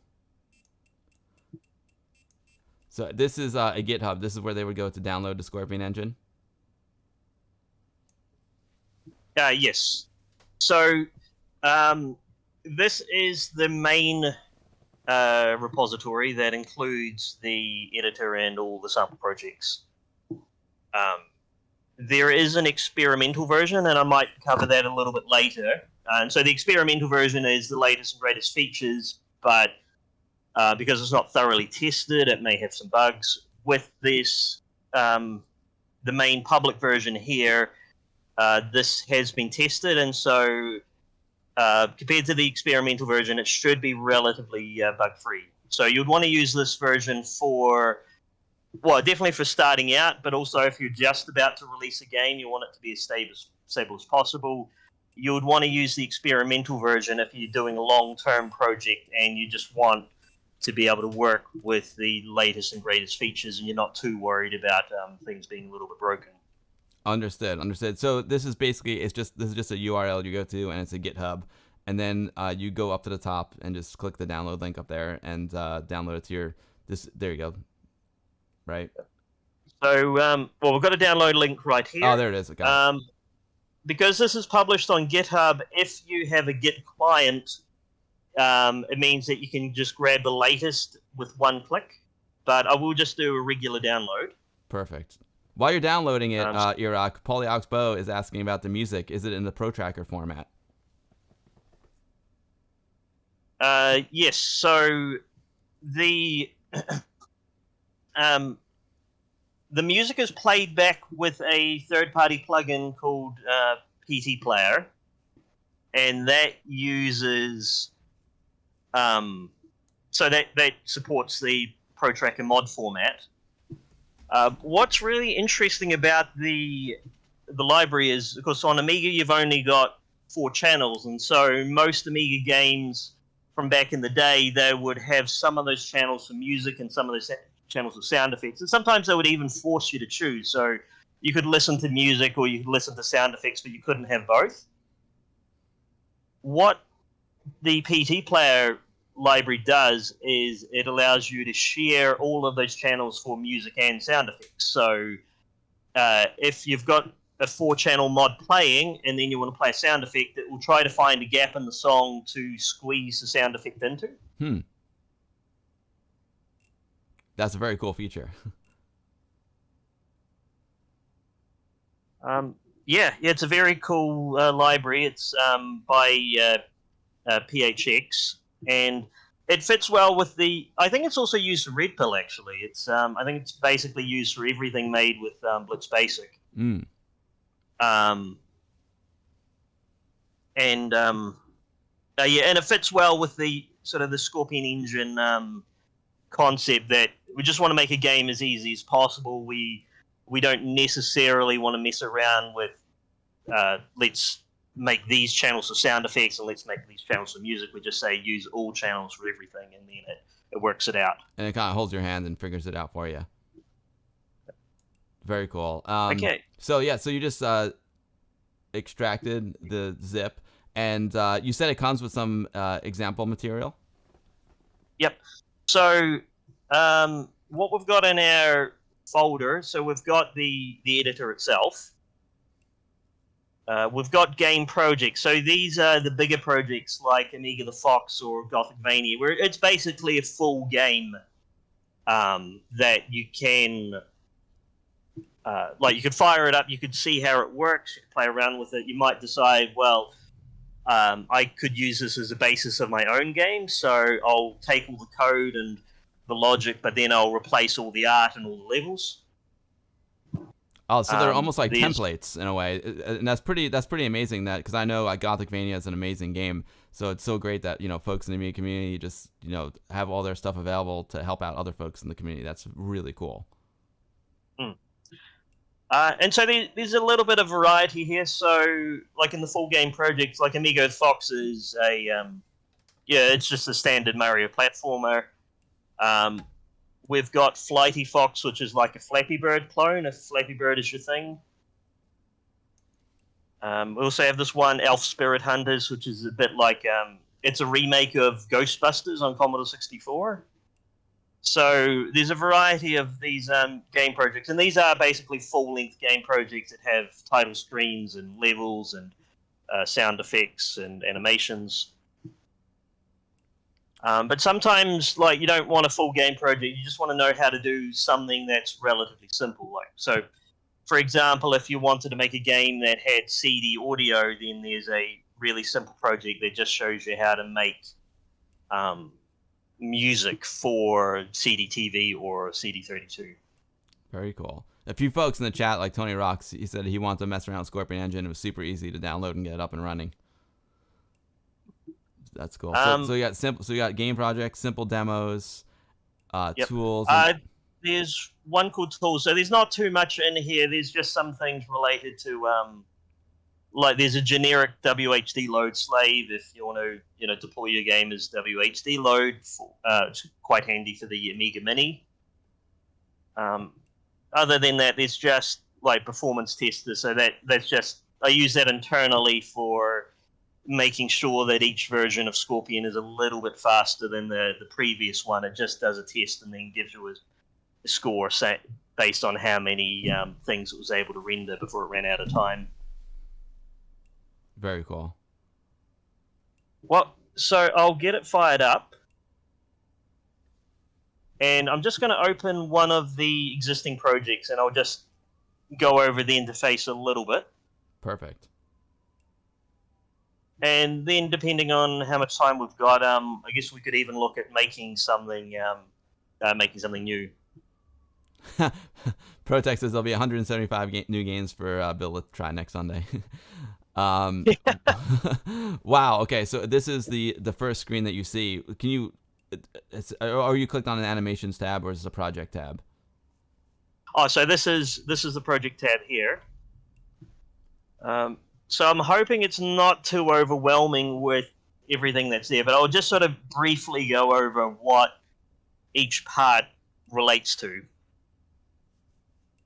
So at the top corner, we've got things for just like we want to compile the project, for instance. Scale up here, we can sort of change the UI scale. Like if we've got a high-res monitor, we might want to, just change how everything fits. Down.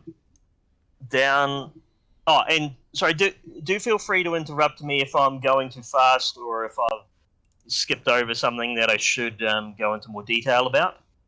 No, so far so good. Yep. So down in this corner, we've got all our emulation settings. So we've got this one set up for just the A500. We can say how much fast RAM we want on our emulator. We can say whether we want to emulate NTSC. If we've got a custom WinUE configuration, we can select it there. We just need to have the WinUE config saved in our project folder. So the emulator is built in, so you can try the game, obviously. Well, yeah, you do need to have WinUE downloaded. Okay, got it. But when you've got it downloaded and you click Run in WinUE for the first time, it will ask you where have you installed WinUE, and then it will open it and it will configure it with all of these settings here. Ah, very, very cool. That is awesome. So down here are all of our different options for exporting. So, for example, we can choose Amiga floppy, and that uses a program called exe to ADF. So that's our one-click export to ADF. So we can just put that on Twitch, and then anyone with a GoTech or anyone that can extract an ADF onto an actual floppy can play the game. That's brilliant. Or if you can if you've got like Amiga Forever, you can even just double click on it. The ADF is like super universal. That's how we just did Acid Bottle's game. I dropped the ADF onto my SD card and popped into my GoTech on my real Amiga. But that's brilliant. So now it makes sense, all the stuff there on the left. So these are all ways to actually run the game in emulation, because Scorpion Engine is actually running on the, we'll call it Windows for now, PC. Very cool. So this middle section is what we call the this is like the default palettes. So we can, like, for example, we can set a different palette for different levels, or might want to change the colors for like certain enemies or certain animations. But this is our core palette for the game, and so you see it's 32 colors, because with an OCS Amiga, you've got 32 colors as your your base configuration. Right. How do you choose the colors? How would you start? Do you start with the images and say, okay, I need a palette for this image? Like, would you start with that background texture and that will be your 32 colors? Like, how would you start to determine like what each register of the 32 colors is going to be? Well, that's that is an interesting question. So this palette is actually saved in a PNG. So if I click edit, it's going to open up the PNG, and so for this game, I think I actually took I must have taken the tile set and then reduced it to 16 colors, something like that. So that PNG that we're looking at right now is just to create the palette. Yeah, so you can, like, say if I use Paint Shop Pro as my main graphics editor, and I can just go, if I can edit the palette in here. Sometimes I might get, like, if I'm trying to port, like, a modern PC game, it might have, like, 256 colors or, 16 million colors, and so I could then go, we'll go image, decrease color depth to, like, 16 colors or 256 colors. But I can also change it in here. So this color here, I can just type in, if I know my hex codes, I can just type it in there like that.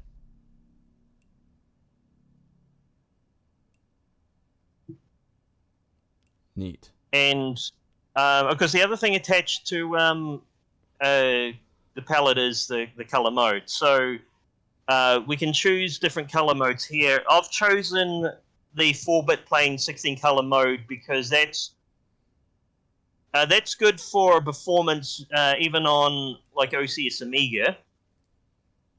And it also means that like, even though, so I've got 16 colors up here, so this is my Bob colors, my tile set colors, but I can also use these additional 16 colors at the bottom for sprites. Or you call them actors, right? Yeah. Oh, sorry. What I mean by sprites is, like, literal Amiga hardware sprites, so not Bobs. Oh, got it. So with OCS Amiga, we can go, like, to 32 colors. We can go to 64 colors in extra half-bright mode. Though that becomes a little bit more difficult to manage.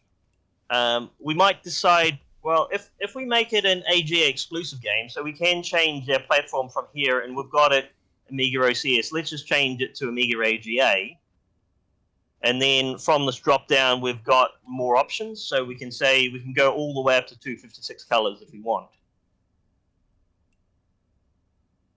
When it comes to the palette management, Bitbeam Cannon says an experienced pixel artist would create their graphics from the get-go using the proper number of colors and arrange them in the right way for bobs and foregrounds versus sprite and sprite-made backgrounds. Okay, that makes sense, Bitbeam. Thank you. Asabottle, we played your game, by the way. That was awesome. Pred Zeta, that's a good question. We'll ask Earok that question for sure. We'll just get an overview of the Scorpion first, and maybe we'll get into some more personal stuff. But that's a good question, Pred Zeta. Thank you. So is the palette that we're looking at, is it one that you loaded, or is that the default palette when you open up Scorpion Engine? This is one that I've customized for Amigo the Fox. Got it. So as Bitbeam Cannon was saying, like, somewhat like an artist would come up with their palette and then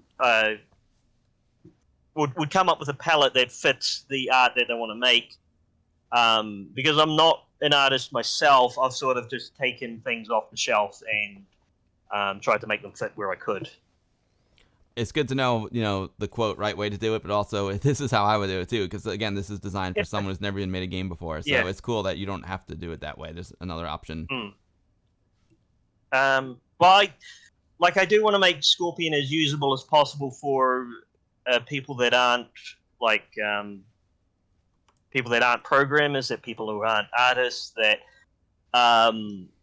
ideally you would have, like, if you were to make a high quality Scorpion project, you would have a dedicated artist and you would have a dedicated coder for the logic. But just in general, it's intended that anybody can sit down and make a game with it.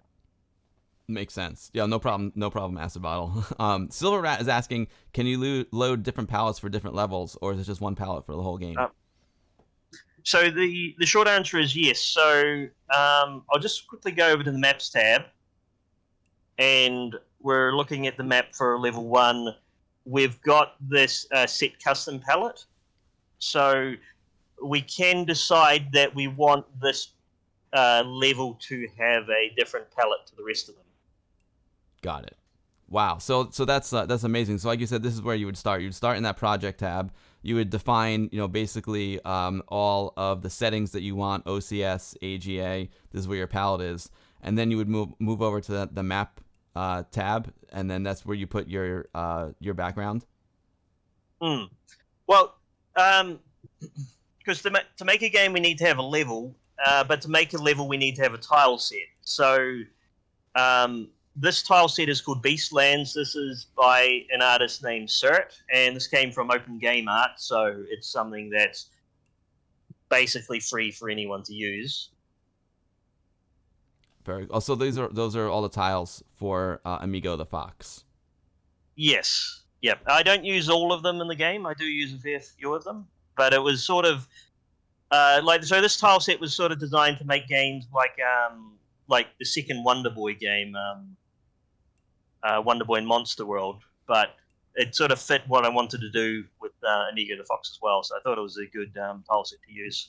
That's cool. So is the tile set, like, is it one big image, or is that a collection of different images? How does that work? So this tile set is a single PNG. So if I go edit tile set image, then it opens it up. Okay, I got it. And so basically, you have a Scorpion Engine linked to your Corel Paint Shop Pro. Is that in this opening Paint Shop Pro from within Scorpion Engine? Is that what's happening? Yeah. It's configured to open whatever you've got assigned to PNG. Oh, got it. So, in your Windows and whatever you have assigned to PNG. Yeah. Got it. In the Windows environment. So if you use Photoshop, it would use Photoshop. Yes. Got it. And I think a lot of people use, like, there's ProMotion NG. There's also A-Sprite. Just whatever you like to use for your art. I use Paint Shop Pro just because that's what I always have used. But whatever you use like any flavor you want. Interesting. Oh, that's cool. Oh, hey, Dante 3D Dev, Castlevania AGA is awesome, by the way. I don't know if I'm sure you've seen me play it. It's incredible. And Dante does a lot of palette swaps during the runtime in Castlevania AGA. Oh, very, very cool. That's awesome, Dante. Keep up the great work, dude. Yo, Arcade Ages, yo. A-Sprite. So A-Sprite, yeah, that's what I was pronouncing it wrong. Of course. So that's cool. That's one big PNG image. And then I'm curious how you would start to use these pieces of tile. So the first thing you would do, you load up Scorpion Engine, define what kind of Amiga you want to use, and then you load in this PNG. Now, is the PNG, let's say you want it to be a 16-color game, would this PNG be a 16-color PNG? Oh, for the tile set, right? This tile set is actually like a 16 million color tile set, and it has the alpha channel. Oh, okay. So I could use a 16 color. Well, with all my graphics, I could use the 16 color palette. I could use the exact palette that the same palette as a project. But what Scorpion will do is if you've got an image that doesn't have a palette defined, then it will do automatic lookup. So it will look at every pixel in this image, and then it will say, well, that one is... so I was looking at the yellow there, and it will say, well, that color is closest to this yellow, so when I compile it, I will use that color. Oh, wow. That's very powerful. That's amazing. That's very, very cool. Yo, Hazemaker64 said Photoshop CS2 has been released for free, so you don't have to crack it anymore. That's awesome. Thanks for the heads up there, Purple Haze. Appreciate that. Right. So do we want to look at making a level? Yeah, let's do it. Yeah, that sounds great. Yep, okay. I was just trying to get the process in my head, because when you first open up Scorpion, for someone who's never made a game before, you're like, oh wow, what is all this? So that makes sense. So you would get a tile set. Step one, would get to get tile set, and then step two, what would you do after you have your tile set? So the tile set are all the elements of the game essentially, but I don't see actors in the tile set. I just see the tile set is basically your environment, right? Yep. Great. So actually, I was wondering if we should continue on here, or if I should make something from scratch, just to go right from the absolute beginning. Sure. I mean, how long? If it doesn't take you, I mean, even something simple as to like, let's load up a background and move something across the screen from scratch would be great. Yep. Yeah. So I think. Approximately how much time am I allowed? As much as you want, Earok. Okay. I mean, I'll try not to take how about too much of your another time, but I'll- hour? Is that another hour to hour and a half? Is that good? Oh yeah, that should be more than enough to Perfect. get something from scratch up and running. Perfect. So An hour sounds good to me. so what I had been thinking about is like so a lot of tutorials start with what's called like a hello world project, where you just display something, just print something to screen. I'm not a huge fan of those sorts of tutorials because they're not really applicable to the real world, what you would actually want to do. So what I was thinking, and again, I won't spend super long on this, just enough so that we've got something up and running and something to show. But this artist Ansimus has made an art kit called Terrible Night. So Ansimus was the artist who made the art set we use in Gothicvania. And I'll just show you what the art set looks like. So I've got it here on YouTube. Hopefully that's It looks showing good. okay. Yeah, it looks good. So again, this is a Windows Godot game. So we're not going to be able to make something that looks as good as this, but we'll be able to have some of the art at least. Amazing. That looks incredible. So yeah, I thought it was a really neat looking kit to make a Ghost Goblin style game. And so, we'll have to sacrifice things like color depth, and we won't put together any parallax this time, but we'll at least get a new project started up where we could start making something like this. Very cool. So this is a game kit that gentleman put together. So this is by Ansimus. Ansimus. Okay. So he's got a presence on Edge. He's got a presence on Open Game Art. I've already downloaded there's two parts of the art kit. So there's the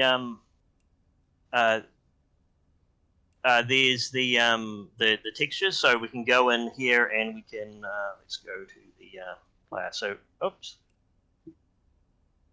So we can see the like the individual frames of animation.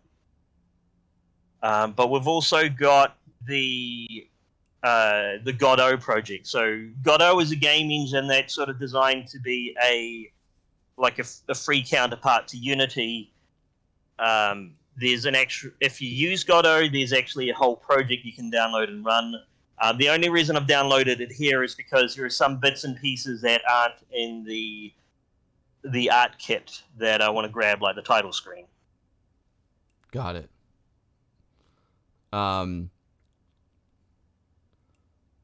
Proton Fig wants to know: are you from North or Southern New Zealand? Yes. So, I was born in a place called Greymouth, which is the west coast of the South Island. But then we moved further south. I spent most of my childhood living around Southland. So that's just sort of the very, very bottom of the South Island of New Zealand. Now I'm living in Auckland, which is the biggest city in New Zealand, and that's near the top of the North Island. I gotta get there one day. New Zealand looks so beautiful. So you just started. You opened up Scorpion Engine. You said new project. So I'll go new Scorpion project, and we can save this anywhere. So I'm just going to make a new folder, and I'm going to call this Terrible Night Scorpion. And then I'm just going to save that. So we've got a new project up and running, and we've got a default palette. So you see the palette is duplicated twice because it has 16 colors for the bobs and then another 16 colors for the stripes. Got it. And we can change. I'll put it in 16 color mode from now. We might decide later on. Well, let's make it a 32 color game. It sort of depends how it looks with the palette that we've got.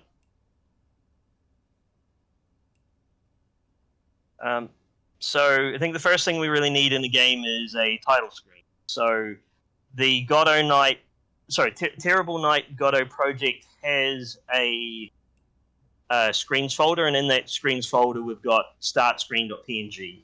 So we're going to open that. So that's going to be our title screen for the game. Cool. But we can see, well, there's some issues that we need to fix. So, for example, it's 400 pixels wide. So that's not going to, because a low-res Amiga screen is only 320 pixels. So let's make it, let's crop out 320 by, let's make it 320 by 256. Oh, actually, it's not even 256. So like a 320 by 240, would you shoot for that? But that's like a basic non-interlaced PAL. Yeah, I think. Well, you could go up to 320 by 256 for a title screen, but I think 320 by 240 will be fine. I mean, it's a lot bigger than the actual logo, so we'll just grab that. Oh, that's cool. Now, for title screens, we do need to make sure that it is an indexed PNG. So by indexed, we mean it has a palette built into it, built into the PNG. Yeah, in Photoshop, they call it index color mode. Yes. So we need to switch to an index color mode. I'm going to switch to 256 colors. And then let's do a color count, see how many colors it actually is. So, okay, so there's only actually 10 colors in that image, so that's good. So we can display that on OCS pretty much as is. So this is I cool. am gonna and now it's making sense to me. that. I could just go make a title screen, in Photoshop or anything. That's super cool. I dig it. Part of the Fraglord, I want to answer. I want to ask your question in a minute. Earok's on a roll here. I want to keep him going. So part of the philosophy of Scorpion is, as far as possible, making it so you can make games with modern tools like Photoshop or the level editor is called Tiled, and I'll get into that in a few minutes. You can sort of arrange your project folder however you want, but I normally have a thing like a folder called Screens, or actually I'll call it Panels. So I'm going to make I'm going to save this in a Panels folder. Mm-hmm. So if I go back to my project, it's just a way of organizing it, just so you know what's going on. So yeah, no, Super Tech Boy. No, we're not making Boom. We're not. Although Boom's a good one. Let me tell you, that's a good one. So the panel section, what a panel is a thing like a title screen, or you might have a bar at the bottom of the screen or at the top of your screen with like your health and your score and your lives. So we're going to make just our title screen to begin with. So I'm going to make a new panel. And the first thing it asks us to do is select the image for the panel. So that image that I just created, I'm going to select that as our image. And then it asks where we want to save our panel data. So I'm going to call this title screen. And so we've got a few options here. I'm not going to do anything too fancy. I will just change that to 16 colors, because there's actually only 10 colors in the image, so there's no reason to use a higher bit plane mode than I need to. Mm-hmm. And well, so we've got this in our project, but Scorpion doesn't know what we actually want to do with it. So this is where we need to get into our coding or our scripting. Scorpion Engine is designed for people that aren't programmers to be able to use it. It has, like any game, if you make any kind of game, you do need to define logic in some way or another, but I've tried to make it as easy to understand as possible. So if we go to code, we've got what's called code blocks. And so these are our bits of logic that we use to drive the game. All of these ones that are with italics, so these are ones that are built into Scorpion. You shouldn't normally need to touch them, but they're there if you want to do anything really advanced. But this one at the top, so this one is sort of a default one called Startup, and so this is the code that runs at the very start of the game. And we don't have anything in there at the moment, so the game won't actually do anything. So if we click this plus here, this creates a new command.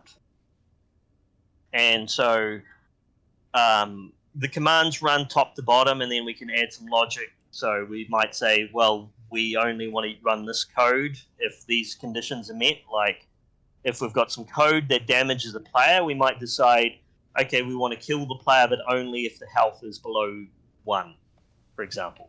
Yeah, I know. I remember a game. Well, I did very basic stuff, literally like in basic, and it's a lot of logic. Like if then, like if this, then do that.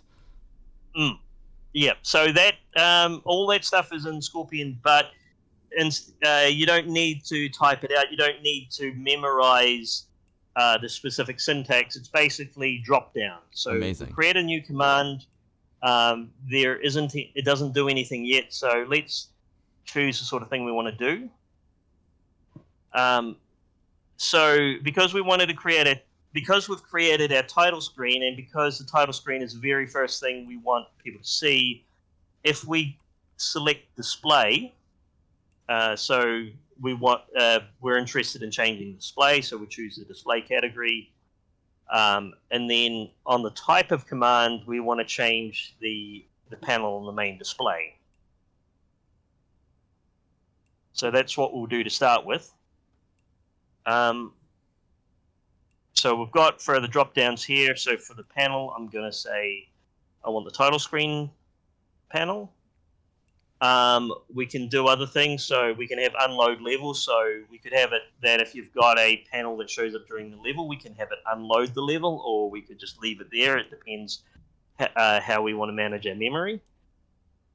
But we do want to wait for fire buttons. So because we don't just want to display the screen and then move on. We want the screen to be there until press fire to continue. Fire.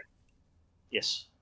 So we've got the title screen set up. Let's just see if it actually works. Where did you choose the title screen again? You went to the code. So I created a line. Yep. Created a command. I chose the display category. Yep. And then I chose the type of command to set panel. Right. And then from here on the panel drop down, I click that, and then it asks me, well, which one do I want to show? So I've only got that one. Oh, title screen is the title screen PNG file. Yeah. Well, it's the logical panel. So we've got. So this is because this has a lot of configuration that we can't have in the PNG. So, like for example, if we had like score or health lives on it, we define it here. I got it. So that panel. So did you that title screen? You just named it that, or is that something that's built in? Yeah. So I named it that. So if I create a new panel, I can name it anything I want. Got it. I've chosen title screen. Got it. And like you said, the panels can be anything like a full screen, or they can be like a health bar or something that's static on the screen. Yes. So we can choose our type of panel here. So we've said this is the main middle panel. Oh, got it. We can also choose a top panel if we want it on the top of the screen above the game, or bottom panel. I won't really get into that last one, but there is an option to use a panel for like a background on a Mega Drive. Okay, well, I think we're ready to run it, just to show that we have a title screen. Oh, very cool. Yo, what's up, D4XS official? Now that Scorpion Engine free edition, that comes up automatically in the free edition. Oh, and there it is. There's the title screen. Yep. Very cool. Yep. So we've got a title screen. We don't have a game, but so that's a starting point. You gotta start somewhere. And yep. If I wanted to make sure, well, I had by default it emulates the Amiga 1200, but we can make sure that it runs on the Amiga 500 if we want to. And Immortal, thank you so much for the subscription. If you're just joining the stream, welcome. We are talking with Earok, creator of the Scorpion engine, and right now we are using the Scorpion engine and making a very, very simple game from scratch. So far, we've booted up the Scorpion engine, we downloaded some assets, and we made the title screen, Terrible Night title screen. So very cool. It wasn't originally in the correct Amiga format, so Earok resized it in his favorite image editing software, and he brought in the Scorpion engine, and we just compiled it, and there it goes. It runs. That's very, very cool. What's up, Ian? Great to see you. Thank you, Earok. That's awesome. We want to make an actual level, and to be able to make a level, we need a tile set. So in our Terrible Night files, we have an environment folder, and then, well, we've got that one right there. It's just called tile set. So we'll open it up. So you see it's a very, very simple tile set. There's not really that many tiles. I'm not sure if I'll bother going into sloped tiles, because that's a little bit of an advanced concept, but it will at least have this flat grass tile. Perfect. Oh, Neil's got a good question. So you can, Yep. he's asking if you can run it straight from the engine or compile it and run it in an Amiga interface. What I understood, let me see if I understood it, Earok, is basically he's got it linked to UAE or FSUAE, so it compiles it in the Scorpion engine, and then it runs it in your favorite Amiga emulator, whether it's FSUAE or WinUAE. Is that correct? Yeah, yep. So that's basically it. So you've got run in WinUAE. So if I click this, it will compile it, and then it will open WinUAE, but configure it to point to where I've the project folder. Right. That's very cool. Yep. So I just want to answer Dennis Bush. Can you make point-and-click adventures in Scorpion? Does it support mouse inputs? That's sort of a yes and no. We do have the ability to control the mouse, or have the mouse control inactive. But there's various things that would be really difficult to do in Scorpion Engine. Like in an adventure game, you normally have like the mouse controlling a user interface at the bottom, so you would select your inventory. Don't really have support for that. Don't really have support for things like, on a LucasArts game, if characters are talking to each other, you would see like text above their head. Don't really have support for that either. There are dedicated adventure game builders made for Amiga. Those might be a good place to look at if you want to make a dedicated adventure game. Good question, Dennis. Thanks. Making it something an adventure type game would be cool. Yes. So D4. This is it's a game engine. It's a game making engine. And if you've seen my streams before, I've played a lot of the new Amiga games that have been coming out recently, like a lot. Like I know we got Mixel's Lab in the chat, creeping me out Hex Knight. We got lots of awesome people in the chat who are Acid Bottle, who are making games. Lots of the entries to the recent Amiga game jams have all been created using the Scorpion engine. All right. So I'm going to save this tile set into our folder. Our project folder. I'm going to make a new folder just for the map stuff. So I'm going to call this map. And then I will just save this as PNG. But I also need to make a logical tile set for it. So that is just the that's just the PNG, but it doesn't really tell us anything like what tiles are solid, what tiles aren't. So if I go over to maps and see, I don't have any tile sets, logical tile sets at the moment, so I'll create one.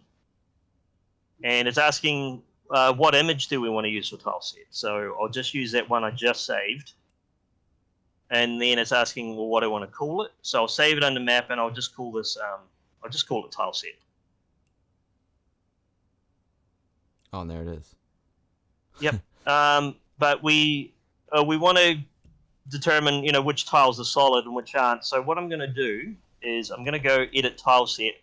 What this is going to do is it's going to open a third-party program called Tiled. Tiled is a free program. You can just download it. And the reason why I'm using this rather than having like a tile set editor built into Scorpion is because this is very, very good. And I do believe in using best of breed. So just this. So since Tiled is a free program, you can just fire it up and then you can use it to make a tile set in your levels with, and that saved. Yeah, having this third-party application we can link to, it saved a lot of time and effort with the core Scorpion development. No need to reinvent the wheel if something really great already exists that everyone can use. Absolutely. Yeah. So what I'm going to do is I'm going to say, well, all of these tiles are solid, so we can't fall through them. I might make it so that the grass isn't solid, so we just sort of stand on top of that line there. Oh, cool. And I will flag these other ones, but again, I probably won't get into how to do slopes. I might. Well, I guess it depends how we go for time. Yeah, go for that one first, and we'll see how it goes. So we've got our tile set. We don't really have any levels, so let's make our map or a level. We'll call it So when we go to create a map, it asks us what our tile set is. So let's choose that tile set we just created, and I'm just going to save that as let's just call it map 1. And so it's created a basic map file. Let's open it up and let's do something with it. Now the level is way too big. We're going to make it. Again, this is the tiled editor, and it makes it so easy to do things. Like we want to resize the map, so we're going to make it. We'll keep it 64 tiles wide because we want it a bit scrolling, but we only wanted. We'll make it 14 tiles tall, so it'll be scrolling vertically. It'll be scrolling horizontally. It won't be scrolling vertically. Now this background that you just loaded, that was an asset that you downloaded in that package? Oh, I see. Yeah, I'm just confused, like what we're actually looking at right now, those little waves on the screen. Yeah, so what it does is it fills up the whole map with the tile in the top left, and that tile in the top left happens to be that bit of grass. Oh, I see. Okay, yeah, that's why I was confused as to what that was. Got it. So I'm going to delete everything on the map, and then click none. Then what I'm going to do is I'm going to select this whole bit here, this whole chunk, and then let's add this a few times. So we've got this. Oh, wow, very cool. In fact, I'll copy and paste that a few times. It's going to be faster than.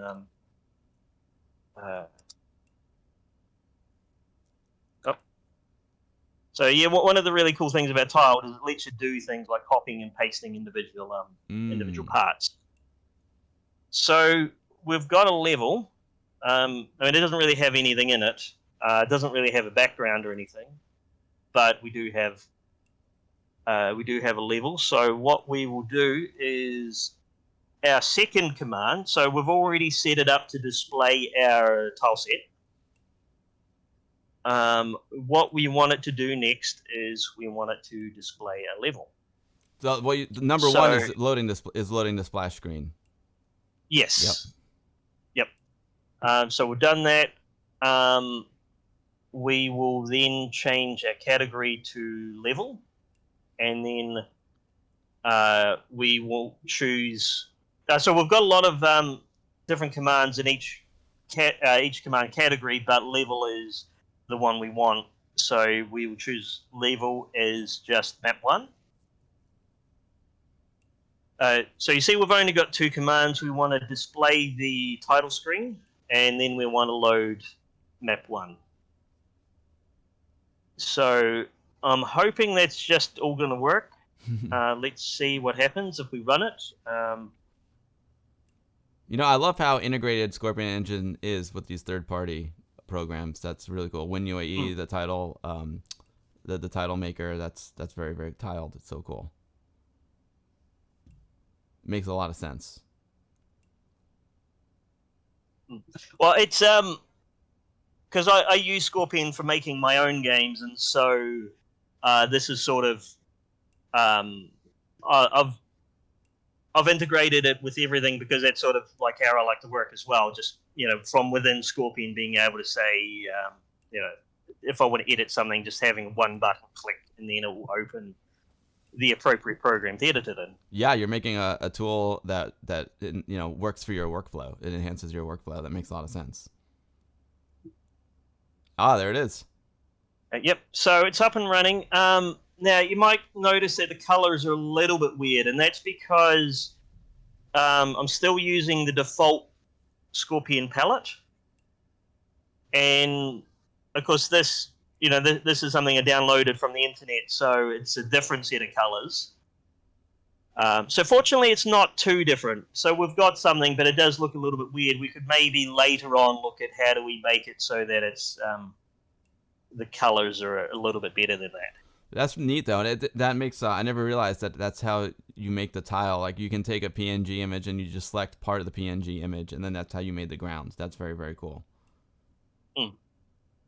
Again, this is all very basic to someone who knows how to make games, but I've never made a game before, so that's enlightening. All right. Well, so we've got a level, but we can't really do anything. So I think the next thing is we need to make some actors. But in order to make an actor, we need an animation. We actually need to be able to see what the actor looks like.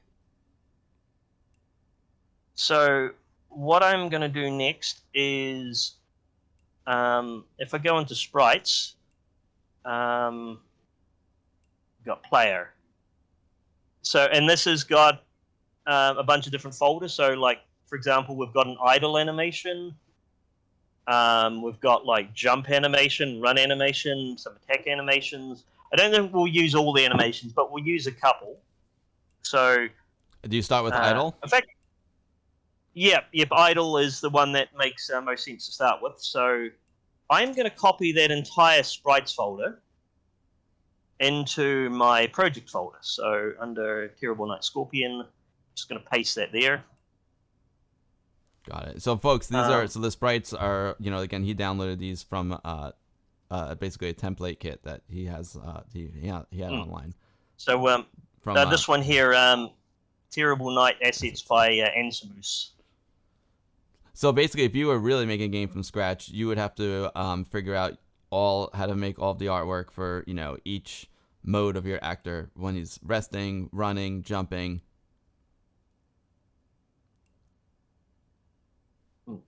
That's something you would plan out. Yes, that's what Zuperdan did when he animated me.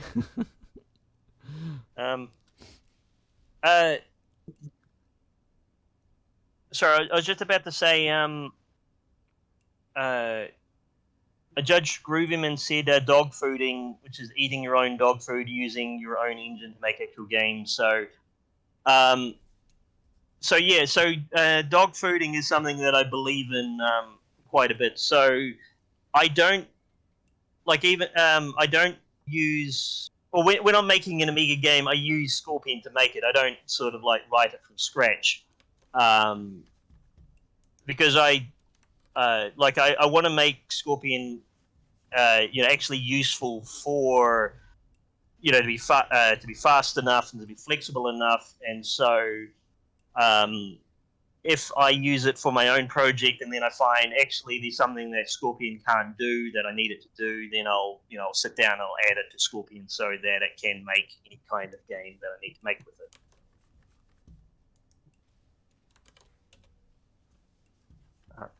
But anyway, so we've got our we've copied our animations into the folder. We actually need to make our logical animation. So what I'm going to do is, if I go into sprites, and then I go into player and into idle, and I'm going to call this player idle R. And so you see, when I've saved it in that folder, it shows here the 4 frames of animation. So I'm going to add those. Wow. And so we can play it back. We can see, so that's the idle animation. The reason I've added this _R is because it's right facing. Okay, I was going to ask you that. But also, Scorpion knows that if I use _R, it knows that I can auto flip it. So auto flip means that we want the left version as well, but we don't want to manually create, the left version frames. And I'm just going to change the alignment a bit. So if we treat that red line as the ground, we move everything up. Mage Earok said that Scorpion can be compiled to basically run on a Mac or Linux.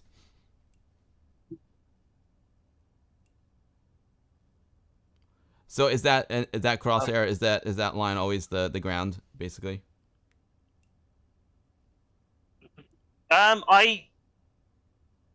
It's arbitrary, but I usually do use it to mean the ground. So it's always lined up, right? Yep. So because you might have images with a lot of different sizes, like you might have a sprite that's 32 by 32, or you might want to have one. So you might have one that's 64 by 64, and so manually lining it up just lets Scorpion know where everything is relative to everything else. So we've created an actor. Sorry, we've created an animation.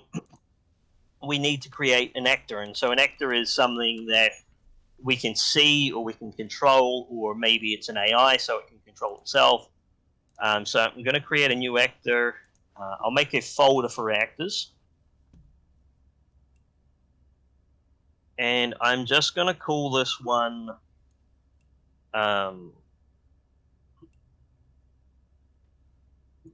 player guy. And okay, so I've created it. There's nothing here to see yet. And this is our actors tab. So this is how we define what all of our actors actually do. Oh wow, I got it. That's pretty. So now we have our character, player guy. Maybe we should give him a name. George. Yeah, why not? Player George. Oh, I see. George. All right. Yep. So from here, where it says CPU, we want to change that because we know it's not actually CPU. So we're going to say it's a control platform. We've got different control platform types depending on, because the physics in Mario games is quite different to the physics in Sonic games, for example. But I'm going to choose the Mario style platform because I think that feels fairly good. What is the CPU? Is that referring to the central processing unit, or CPU stand for something else? Oh, so CPU in this context means the CPU actor. Okay. What does it stand for? Sorry, it does mean central processing unit, but it means it's an actor that's controlled by the CPU. Oh, so okay. You would use it for enemies, for example. Got it. Thanks. Or you've got these ones that are like CPU pursuit, which means that it's like an enemy that follows you. So these are all the built-in movement types, and you can use custom code to make them do things that are a little bit different. Like I don't know, you might have an enemy that hops, for example, so you would need to do some custom logic to make the enemy hop. Got it. Okay. So we've set it up as a control platform where we can't actually see our character. So we've set our idle animation. So we just need to choose, well, for our right-facing one, let's choose player idle R. And that's already connected the player idle L. So we've got our player here. Now what this tile, so that tile is, well, this shows relative to the starting tile where the player should spawn from. So if I had it up here, the player would spawn, a couple of feet off the ground. So I'll move it down so the player should spawn right on the grass. on that tile. Yep. Now we've got a player, but we can't actually move them because we haven't set the speed. So I'm going to go with 2. So that's 2 pixels per frame for left and right walking. We also want to decide, well, what's our jumping speed? So I might set... I'm just going to go for 5. We might want to experiment a bit with that. And their maximum falling speed, so that's how fast gravity can... Well, that's the maximum speed we can fall down because of gravity. We also do need to actually set gravity, so that's every frame, that's how much speed that we bleed off. So I might just set it to 0.1. And actually, I'll make it a bit more than that. Let's go 0.5. No, it's too much. I'll go 0.4. Okay, so that gives us a jump height of about 32 pixels almost. Or we can actually set the jump height here. So if I say the jump height is 50 pixels, then that adjusts the gravity. So I think a jump height of 50 should be good. But we'll experiment a little bit with that. We have a few flags up here, so it's already set. Well, this is a player. This is something we want the camera to follow. We've got can ride platform, so that means if we've got a moving platform in the level, then we can ride on it. And we've got spawn at start, so that means no matter where in the level this actor is, we want to spawn it right at the start so we can immediately start controlling it. So just close that. So we've got our actor, but we haven't actually put him in the level. So if we run it, still nothing would really happen. So let's go to maps, and I'm going to edit the map. And so you see we've got our special tile set. So we've got one called actors. And I'm going to click our actor, and I'm just going to put him, right there on the level on the grass. Oh, actually, I made a mistake here. I'll undo that. We've got different layers, and so that map is our map layer. That's where our tiles are. We're going to use the actors layer to put actors down. So because you can only have one tile in each spot on a layer. And so by putting the actors here, it means I can put the map underneath it. I see. And this is in tiled that you're doing this. Did you load that into tiled? I might have missed that. I guess you loaded that character into tiled, or did the Scorpion automatically do that? So Scorpion did that automatically. So these 2 tile sets at the front, these actors and blocks, these are special tile sets that Scorpion controls. Oh, okay. But the third one and beyond, these are tile sets that are actual like level tile sets. That's amazing. It opens automatically when you choose edit map. That's so cool, Mike. So I think we're about ready to run it again. Shall we? It's fun to run multiple times because you can see your progress. Yep. It's good for the morale. Yep. So I'll run it. I'm going to put it up to Amiga 1200 and a couple of mega fast RAMs so it loads faster.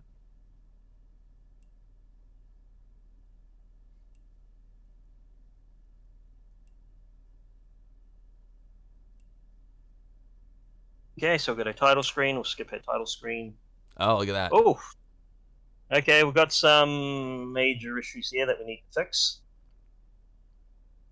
Don't know why the animation is so weird, but I will look into that in a second. Now, you were just moving the joystick to right off the bat. It knew it was an actor, and it knew George was an actor, so it was able. You just move the joystick, and you didn't have to do anything. I saw you moving it left and right, and it automatically turned him left right because you had him loaded up, and it automatically reversed it. Very cool. Yep. So there were a few bugs there. So one problem was he was stuck in the ground, and what we need to do is we need to define where our collision box is. So you can see that our actual collision box is below the ground. So Where's the ground? let's move.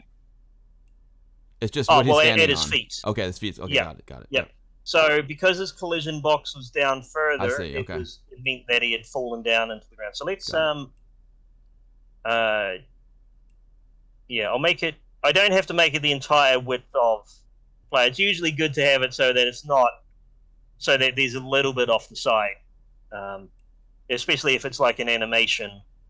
But just having something like that should hopefully at least solve the problem where he's stuck in the ground. But let's make sure that that it actually works. Yeah, Tony Rocks is saying that it was really difficult to make collision detection, so the fact that you got it built into Scorpion Engine is huge. Yeah,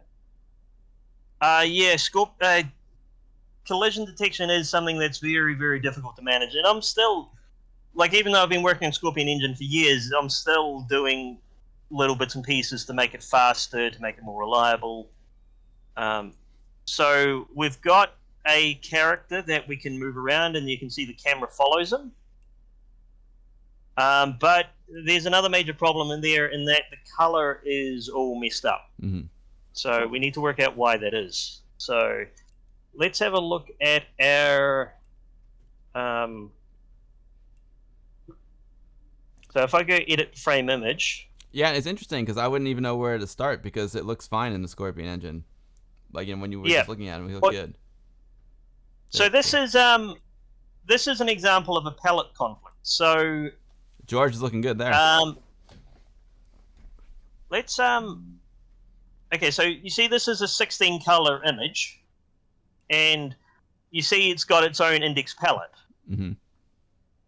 But because it's got its own index palette, it doesn't fit with here. Right. Because this is a different.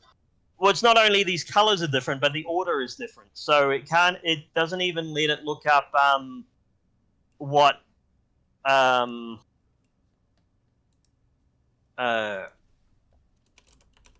because if you've got like a manually defined palette like this, then Scorpion will assume this is the order that you want the colors in. So what I'm going to do, I'm going to flag this guy as a. Where is it? So where we've got normal here, I'm going to change that to only sprite. So so render mode alt only sprite. Yes, I'll do that. So what that means is that this is only going to be rendered with sprites now. It's not going to be rendered with bobs. And because it's a hardware sprite on OCS Amiga, these it only uses colors 16 through to 31. So we only need to fix this part of the palette. So what I'm going to do is I'm going to go import. So import will let us import colors from another palette. Sorry, do feel free to interrupt me if I'm No, it sounds good. So you're using it as a sprite instead of a bob as a blitter element. Is there a reason for that? Yep. Well, I guess for one thing, I thought it'd be a good opportunity to show actually how to make a sprite, how to manage the sprite portion of the palette, but also these colors aren't the same as like the colors for the level. So I thought I would make it so that we keep these colors. Well, I'll use the top 16 colors for the level. Right. But then I'll use the bottom 16 colors, the sprite colors for the player. Got it. That makes a lot of sense. Yo, Lord Leon, thank you so much for the subscription. I really appreciate that. Thank you. So what I will do is if I go to palette and import, and I'm going to go to our player, because I want that same 16 colors. I'm going to go to idle, and I'm going to choose the first one. Then it's going to ask, well, from what index? Well, I want to import it from index 0. So right from the start there. Import to which index in the project palette. So I'm going to go 16 because 16 is the first Of of the second. hardware sprite colors. Got it. Yep. 'Cause we have And 32 then I'm going to colors, yeah. say 16, transfer 16 colors. So you can see down there the colors have changed. Oh, They yeah. no longer match the ones at the top. So I'm hoping it will just work now. If it doesn't work, then I might need to change it so that these sprites don't use an index. They use like full color. Oh, look at that. That's looking good. And whoops.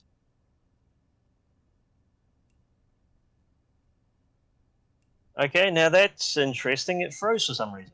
It might be because we don't have a jump animation set. In fact, I think that's probably the reason. You tried to jump. So we don't actually have a jump animation set. There's a lot of edge cases that I don't necessarily test. Like on a platformer, you always would have like a jump animation set. But because I don't have a jump animation, that could be why it froze like that. So let's do that next. So let's do if we go to our sprites and our player, and then we've got a jump. So I'm going to go player jump R. But I'm also going to do another one, which is player fall R, because we want animation for the player jumping and for the player falling.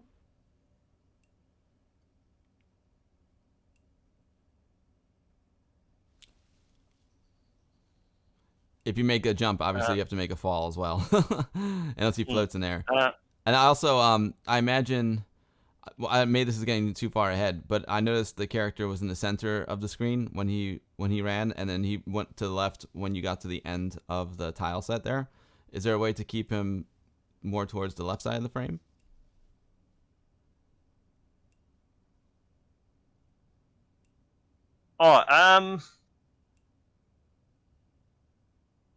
Well, we can adjust the the positioning in here if it doesn't quite look right. But this should be all right.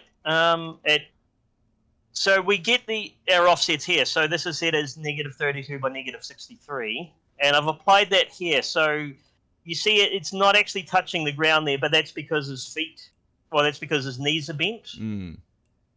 So that way we've got the same alignment everywhere. But the other thing is, like you can see, we don't really want it to look like that. We don't want it to be, just constantly switching between these frames. So what I'm going to do is, if I change the delay to 0 on that second frame, whoops, I made a mistake there. I just need to set that. So we can change our animation timings here. So we might want to say, well, this is a fast animation, this is a slow animation. But if we say an animation has 0 frames, that means that it doesn't go beyond that. So if I click play now, whoops. Okay, I guess that wasn't working there. But what it should do in the game when I got it hooked up is it should play that frame first. Sorry, this frame first. And then it should stick on this frame while it's still jumping upwards. I do hope that all makes sense.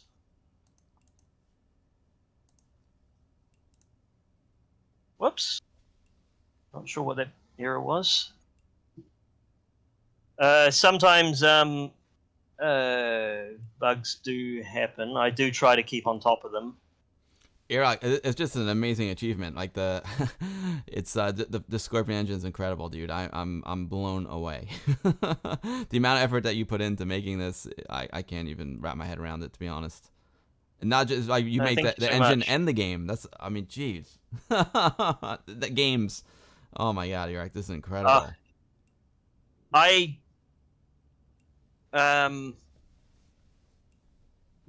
find that people in the community make bigger games than I've ever managed to do. Like Mixel's creeping me out. It's just incredible how much time and effort he's put into that. It's like the demo that he made, it was like by itself, it was longer than like Shadow of the Beast. Wow. I know. We played some of it on the stream. It's incredible. I can't imagine but that's gonna be when it's finished. I mean, the quality of the games that people are putting out with Scorpion Engine, like I said, it's amazing. Like Castlevania, like AGA, creeping me out. Boom. Now there's so many. I feel bad like rattling them off because there's so many good ones. It's incredible. That new Street Fighter one. Oh, there's so much cool stuff. Sorry, there was one Box. animation I forgot. That Box 4, that's incredible too. Box. Oh my god, incredible. So many good ones. Yeah, that's Boxes. That was the one that was really ambitious in of itself. And what I really liked about that was it's aimed at Amiga 500. So, some people make Scorpion games just for AGA, and then there's other ones that really want the game to run on anyone's Amiga on an Amiga 500 with 1 meg of RAM. Box was one of those. So he was Lemming 880 was constantly pushing what he could get out of the game, what he could get out of the engine, and still have it run well on a base Amiga 500. Oh yeah, Duck Stroma is a great one too. You're right, Mixels. That's the thing. Is like you forget, like when you have a great game like that, you just even forget even that it's made with Scorpion Engine. It's just a great game. It doesn't matter what it was made with. That's the ultimate, I think.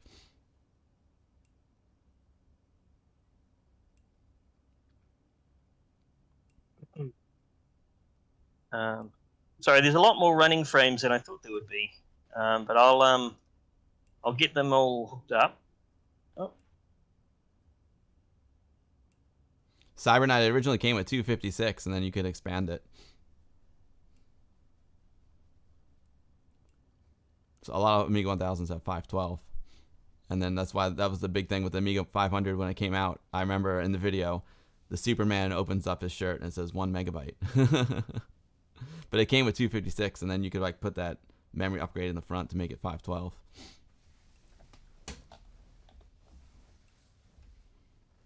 But now you can pimp your 1000. Those Parsi arrows and all that crazy stuff. Rejuvenators. It's crazy.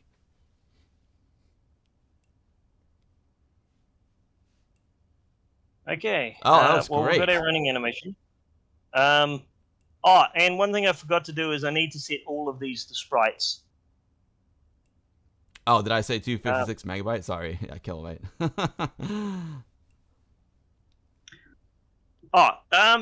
Actually, one thing I did want to mention, so there are different rendering modes. I'm using only sprite here because I only want this to be displayed as a sprite. There's an option called Auto Sprite, which means that it uses a sprite if it can, otherwise it will fall back to a bob. So if you're using more than eight hardware sprites, it will use bobs. It holds your hand a bit there. Yo, what's up, Geeks vs. Geeks? Welcome. If you're just joining the stream, welcome. We are learning how to make Amiga games with the Scorpion Engine. We're doing it from scratch. Earok is showing us how it's done. So far, we've made a title screen, a splash screen. We made the ground, and now we're making our character run across the screen. It's super cool. So we just need to hook up our animations. So these show our directions. So up and right we want jump R, and then we've got for move we definitely want our walk, and then for down and right rather we want our full R, and then it has some intelligence, so it has populated those other animations. It's worked out, well, what did we really want? We'll set the right side, so what do we want on the left side? Yo, what's up, Darth and Albie Shore? Great to see you guys. Welcome to the stream. We're getting an amazing lesson in Amiga game development using the Scorpion Engine. Earok he's doing a screen share and he's showing us how it's done. We made that splash screen. We put down that ground, and now we've loaded in our character. We made him move left and right, and now we just made him jump. I like how I say we. Earok did it, but you know what I mean. That looks great, Earok. Wow. And of course, a part of what makes it look great too is the awesome, artwork that you're working with. So that's definitely a very important part of the equation. But I love how the cape moves. I love the gravity effect that you put in with the Scorpion engine. That's really nice. And so you can adjust the height of the jump as well. I guess the gravity is how fast it turns around to the fall. Yeah. So gravity is so that's a constant pull downward. So that says slow it down by a quarter of a pixel every frame. Oh, okay, I see. So if I jump at the speed of 5 and then I'm slowing it down by a quarter of a pixel per frame, it's worked out well. It's done the math and it's worked out well. That's 50 pixels I can jump. Very, very cool. I'll be sure to command. So yeah, so we've got we've got a basic, we can run around, we can jump around. That was great. I wasn't sure if there was, if you wanted to keep going with one or two more things, or if you think it's a good place to. I say, let's do one more thing. Maybe, let's either have him like jump over something, like give him an obstacle to jump over. Let's start with that, and then maybe we'll do how hard is it to do an enemy. Yeah, let's do an enemy. Yeah. Okay. So cool. we've got to pick an enemy from the terrible. Actually, I've already copied all the sprites over. So I go into my Terrible Night Scorpion and then sprites, and let's go to Merman. That's probably a water enemy.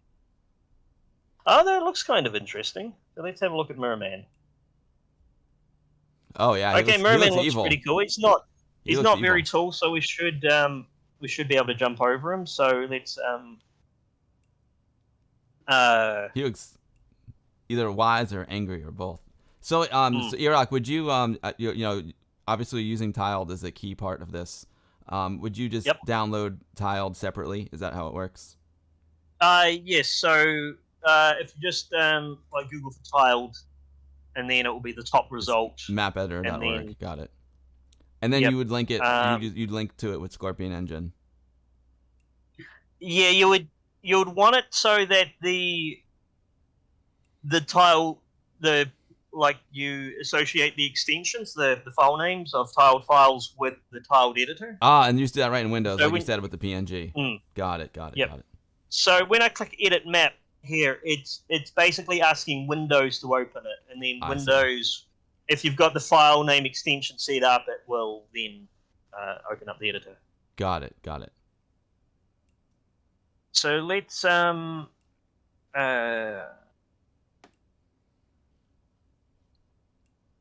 so we need to make a new animation for our merman. Was he facing left or right? So this one was facing left, so we need to make sure that if I go merman idle L. Voxel, I'm so glad this is helpful. Yeah, so this is a really helpful tutorial, Earok, because Voxel Trots, he's in the Westchester Amiga user group. We had our meeting on Thursday, and he was so excited about this because he said he downloaded Scorpion, but it was a little bit hard for him to get started. So now he's ready to rock and roll. And Edutainment is asking if you can add a platform to jump on. Would that be hard to do? No, we can do that. In fact, there are some platforms in the Terrible Night. So if I go to Environment, we've got Haunted Forest. We have this. In fact, I'm going to grab from props. So we've got these interesting looking like walls. So what I'm going to do is I'm just going to. What am I going to do? I'll copy the whole lot. So I'm just going to copy. I'll go back to our tile set, and I'm just going to add it to this tile set. So if I go edit. No, I meant to go edit tile set image. So if I edit the tile set image, and there's enough room for those. I see what you're doing. And we might decide that,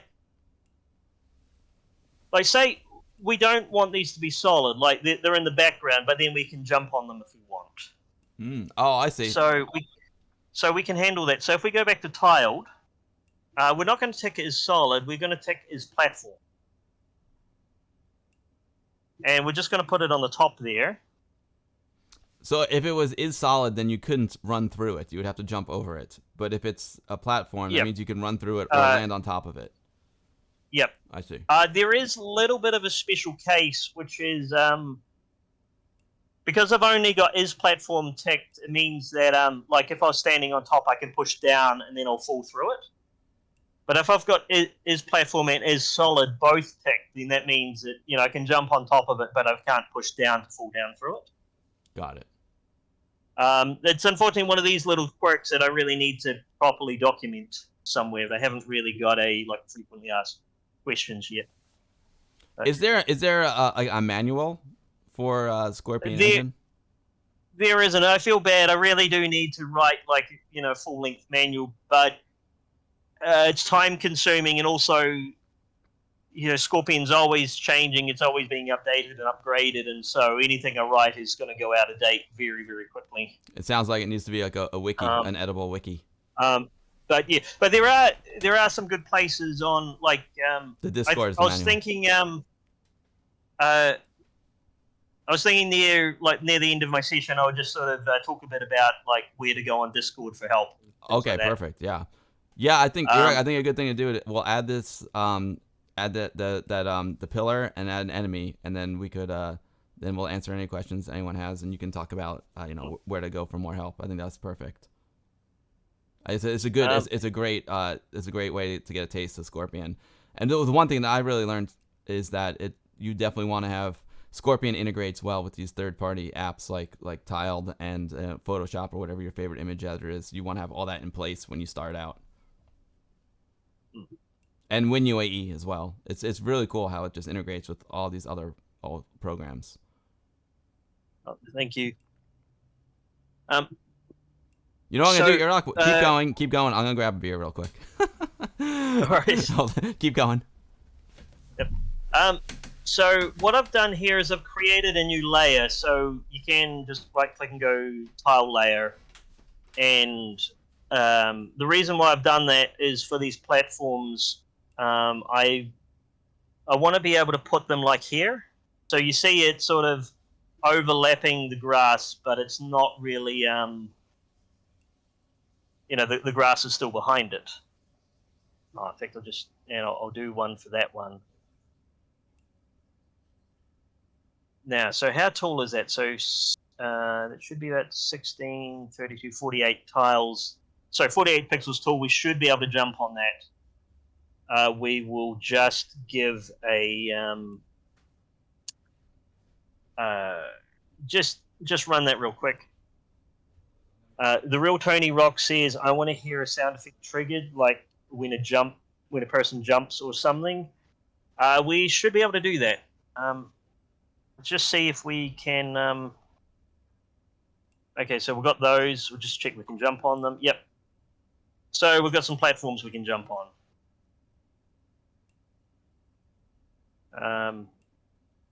Can I jump? Oh, not quite close enough that I can jump on one to the other. Okay. Well, regarding sounds.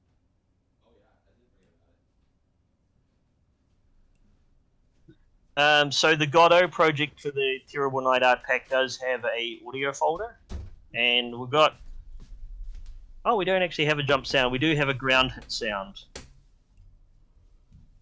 I'm back. Sorry about that, Earok. I just wanted to check in with my wife because it's her birthday and grab a brewski. Yep, no worries. The real Tony Rocks was asking if we can do a jump sound. Oh, okay, cool. Is that so you're loading up a sound?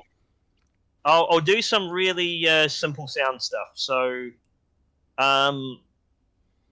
now the Godot project came with some sounds. It didn't actually come with a jump sound, but I'll just try using the throwing sound for jump. So I'm going to copy that all in there. These are all WAV files, so Scorpion supports WAV files. Oh, actually, does this version of Scorpion do? Yes, okay, so this version of Scorpion does support WAV files for Amiga, so if you've got your sound in WAV, or if you've got it in MP3, or if you've got it in the Amiga format 80xVX, it will just load it and then you can do what you need to do with it. We can test the sound, so let's listen to the start sound. Okay, so that. Oh, I'm not sure if you're able to hear that on stream Yeah, or not. no, it doesn't come through. It doesn't come through the Discord. Okay. Well, my apologies. But so I won't spend too much longer on the sound, but you can just import them as like waves. You can test them here. You can listen to them at different frequencies. So one way you can save memory is you have one sound and then you play it back at different periods or different frequencies to use the same sound in different contexts. And then, where is it? We've got jump sound here. So I can assign a jump sound here, and I can just click, whatever sound I want for jumping. So that's one way to use sound. Another way is in our code. We can go to the audio category, and then we can play sound, and then we can do like, the start sound there. Very cool. So what we've got is we've got a level with these two platforms, and we can jump on these platforms. We don't have our merman yet, so we've got our idle animation.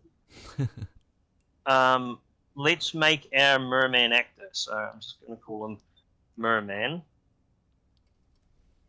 and I'm going to change it to. I'm going to change it to CPU platform. And then I'm going to go merman idle R, idle L.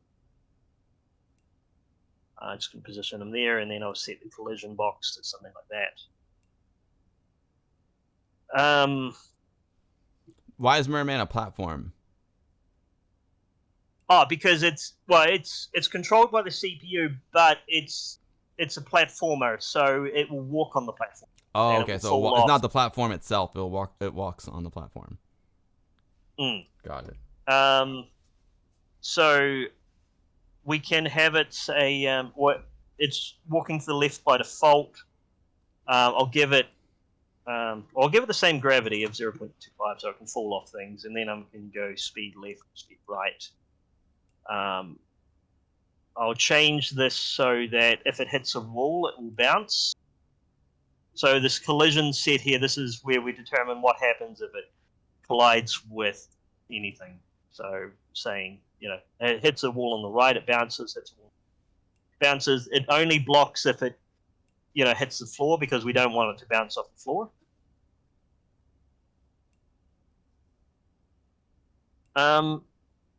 And what I'm going to do, so I've created that merman. If I edit the level again, I should see that merman in our actors There he is. file set. And I'm going to put him on one of these platforms. So at the very start of the game, he's going to walk, and then he's going to fall off, and then he's going to keep walking along there.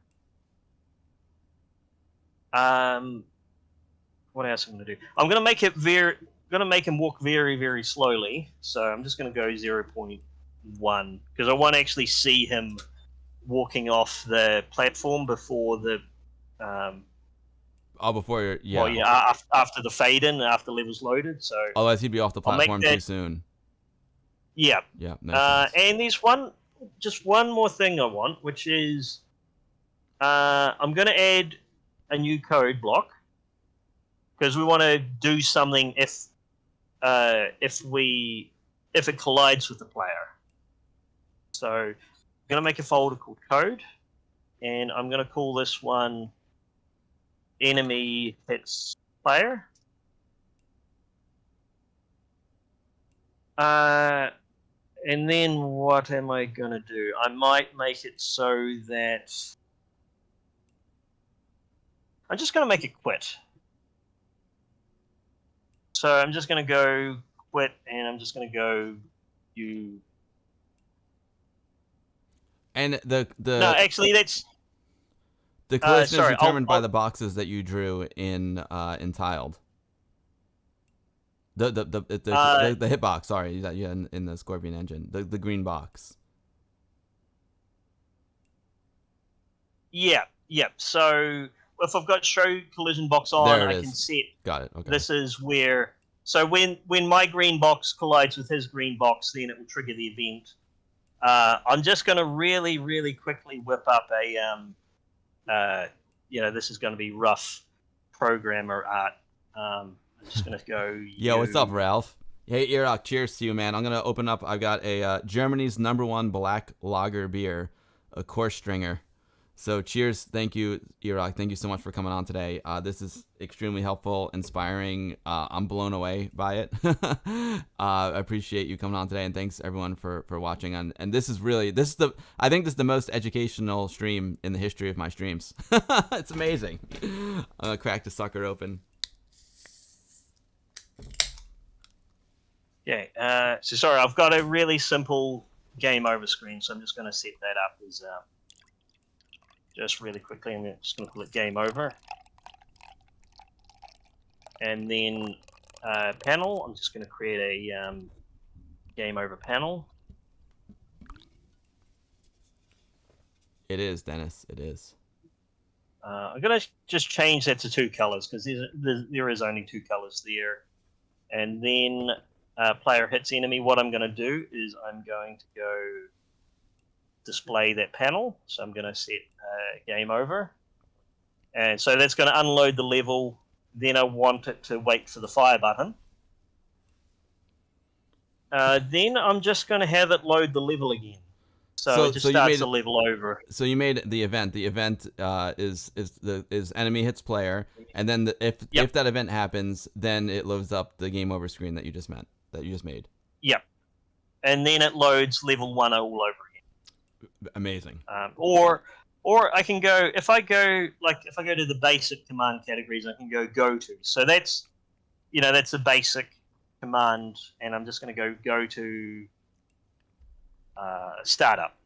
So that way, I'll just reuse the code that's here. It will just go back to the start of the game if the enemy hits the player. But I haven't actually, I've defined the code, I haven't actually defined where it's triggered. So on this merman, I've got this event here on collide with player. And there's a whole bunch of these events, but I'm going to set on collide with player to be that one we just created, which was called something like enemy hits player.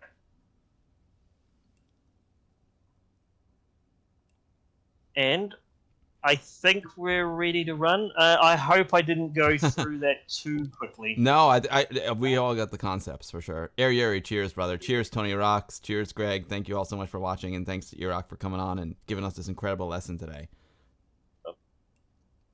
Okay, so you can see he's going very, very slowly. It was actually more slow than I intended, but he's fallen off the platform. And he's still coming towards me. I can jump over him. If I run into him, let's see what happens. You die. That's amazing. Okay. So let's, if I hit fire, it should go back to the title screen, which it does. And then I'll dismiss that. There's only one more thing I can think of, which is what if, can we make it so we can kill the enemy. I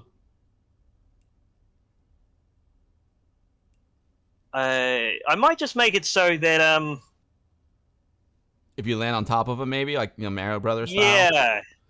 Yeah. So let's so we'll do some logic here. So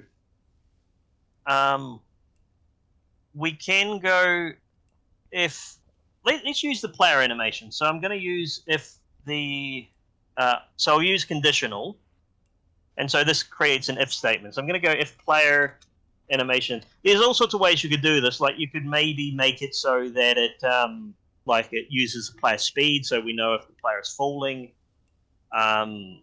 Another way we could do it is we've got a variable called player is on platform, so we can tell if it's on the platform or not. But I'm going to change it so that if the player animation equals, so if player animation equals player full R. We also need to make it match the other animation. So so we've got our advanced editor. So I can go player animation equals player full R, or, and then I'll just copy paste that, player animation equals player full L. So if it's either of the falling animations, what we will do is I will go actor, and then I'll set type to none. So that's going to destroy the enemy actor if we jump on it. Now, how does it know? How does it know which actor? How does it know to use Merman? That's a good question. It's because it's context sensitive. So because it's triggered from this event on collide with player, it knows who the actor is. It knows it's this actor. Okay. And it also knows which player it is. So if we had like a multiplayer cooperative game, we can have it so that it only kills one of those players, not the other one. Got it. Yeah, I figured it needs to wait to link it to a specific enemy. George Mr. Merman avatar. And Greg of Florida has pointed out a bug. Earok needs to change the L animation check to equal. So that's absolutely correct. So that is supposed to say equals. So player animation equals player full R. Player animation equals player full L. Good game, Greg. Nice one, dude. And then what I'm going to do is I'm going to add a return statement, because I've done that if, and the if says destroy the actor. If I didn't have the return there, it would still do the game over, even though we killed the enemy. And I'm going to put some more of those guys in so that I can still game over after killing one or two of them. Hopefully that will work. Sometimes these things I didn't quite anticipate in the logic, but we'll just see if that runs. You're a bold man putting more mermans in there. That gets me nervous. Dennis Bush D says add a quick you win screen. I actually think that's a good idea. That would only take a couple of minutes if I'm not pushing my luck too much. No, I think everyone watching is super stoked. Maybe we have to make Merman go a little bit faster. Silly. Yep. Okay, I'll do that on the next video. I'll make sure that I can actually... Boom! Yep, okay, so that worked. You squashed them. Yep. And then I'll make this last one kill me just to make sure you died. Okay. Oh, nice. So we got... So that's working. Let's make that Merman a bit faster. Let's make him... Buzz Aldrin, Gordon Cooper, Scott Carbon. Hey, Tommy Lasorda. I don't know, 3 times faster. I still want him to be pretty slow. Sisters. Fred Bagnack. The Amiga. So let's Color, edit this sound, you died graphics, screen, power. and I'm just gonna put you win. Nice. Yo, Prince Phase 101, thank you so much for the raid. I really appreciate it. Prince Phase 101 is an awesome coder as well. Prince Phase, we have on a very special guest. His name is Earok Hogan, also known as Earok. He's the creator of the Scorpion engine, and that's it's a very Scorpion engine 101 basic tutorial, like how to make your own Amiga game. It's already better than Altered Beast. I was gonna say it's already better than Shadow of the Beast. What's up, Zybok? Yo, what's up, Ash said hi. Great to see you all. Thanks everyone for tuning in. Prince Phase 101, thank you so much for the raid. I appreciate it. This has definitely been the most informative stream, I think, in the history. Earok, this is super great. I love it. I think we're hitting all the right notes here, and it's just the right amount of time. And we actually, you actually created something really neat. Oh, thank you. I do see this as a community project because we've been responding to feedback and adding ideas and. I meant you're doing all the work on the stream is what I meant. DJC Animation says this is amazing. Thank you. For everyone who's here in the first time chatting, I really appreciate the chats. I'm really glad you guys are enjoying this. I love to do like different types of streams. Like I like to do play games, do silly stuff, but I also love streams like this. It's good to have variety where we actually learn something. I'm super psyched. I love this. Is a great stream. Thank you guys so much for chatting and welcome. Yo, Fewbit, what's going on, Fewbit? Yo, Korox. Thank you so much for the follow. I appreciate it. Thank you very, very much, Koro. What was I gonna say? Prince Phase again. Thank you. Oh yeah, someone asked the tile editor is called Tiled. And I have a link here for you. It's mapeditor.org. Yo, D-Mackey 828. What can I say, D-Mackey? You're just amazing. Thank you so much for gifting the subs to my community, D-Mackey. You're just the support that you give me is extremely inspiring, and the appreciation that you show is, man, I'm just blown away. I'm just thankful to have you in the community, D-Mackey. I'm so grateful to have you as a friend, as well as all the amazing people that come here every Sunday and hang out. You're also a key member of WOG, and I hope you can come to a WOG meeting in person one day, even though I love having you out in the virtual meetings. Cheers, D-Mackey. Thank you.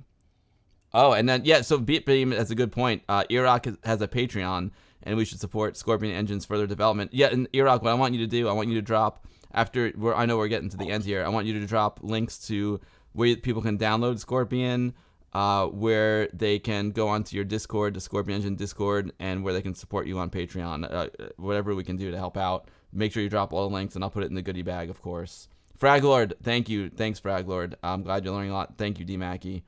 Greg, we'll make sure that doesn't happen. D-Mackey's the man. I can't wait to drink some beers with D-Mackey. Sorry, we got sidetracked there. Go for it, Earok. no worries at all. So for the win game, we'll just have we just want to display that you win panel that we created, and then we'll just have it go back to the start again. Go to startup. So we've got our win game event, but we want to actually determine what we have to do to get the win game. I think it makes sense to we'll make it so that if you get further in the level, then that triggers the end game. So we've got on the map side, we've got something called event. So I'm going to create a new event. And then that's created like this box. It's like a collision trigger. And I'm just going to say, well, if I enter that event zone, then we do win game. Got it. So you're basically ending the level in that. You define that zone, and then you're just saying if you get into that zone, trigger the game over screen. So that's how you beat the level. Very cool. Yes.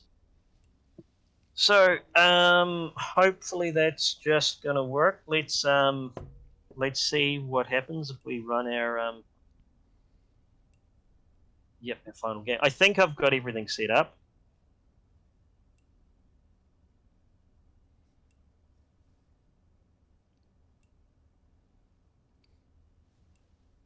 Oh, actually, Zupadan has a good point. Zupadan says maybe the last thing is to add a jump motion when you land on or kill the enemy, the final polish. So that's a good point. We should do that. That's pretty quick to do. So I'm just going to go just going to add another condition here, which is if the player is falling and it hits the enemy, we want to destroy the actor, but we also want to set the player's speed. So I'm going to go speed, and then the Y speed is going to be -5. So the reason why it's negative is because we want to move the player towards the top of the screen. So he hits the character and bounces back up, essentially. Yep. Very cool. So I'm hoping that will look okay. I guess we'll see what happens. So let's run it.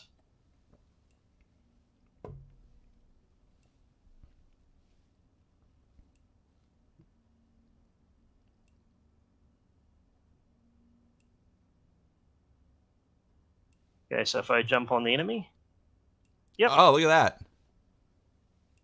Yo, Zuperdan, creator of Boom, Amiga Game of the Year, had a good suggestion there. When Zuperdan's got an idea, you listen. He knows what's up. It's Oh, it didn't trigger the box. Interesting. Didn't trigger the box. I might need to have a look at. Oh, that might have been a historic bug that I've. Okay, no, wait. Okay, so they didn't save for some reason. I think there might have been a bug in this this older version of Scorpion. So I just need to make sure. Win game? I might just. Okay, I'll just if I go to a different tab and then I go back to it, I'll just make sure. Okay, it's still saying win game. I think it was just a random glitch where I set it and then it didn't save the change to the map. That may have been a bug that I've since fixed, but it isn't in the current public release. But let's try that again. Earok, let's get a little meta. So what do you program the Scorpion engine in? So the base game engine is coded in Blitz Basic. Oh wow. Though there's a lot of pure assembly as well, just to squeeze out more performance here and there. Mm-hmm. The editor is written in it's currently written in Unity. It is something that I do want to consider, like maybe we should move to Godot engine or a different engine, a different UI framework at some point. But for now, Unity is what the editor is made in. It's incredible, Earok. It's so cool. Now let's see. Oh, thank you so much. Let's see if it will trigger the ending. Yep. Oh, okay. I forgot to do something, which was I was supposed to put wait for fire button. Since I didn't do that, it displayed it for a fraction of a second, and then it went back to the start. Pred Sata's got a great point. It's like, within this hour or so, we have a simple, complete game. It can be one failed and it works. Isn't that? It's amazing. Earok, it's so cool, dude. I'm so excited right now. Put it on Lemon. Thank you so much. Well, I guess might be a good time to talk about community and Let's do it, how do we Earok. get support, things like that. That is awesome. Earok, can you do it in WinUAE full screen? I think so. Let's try that again.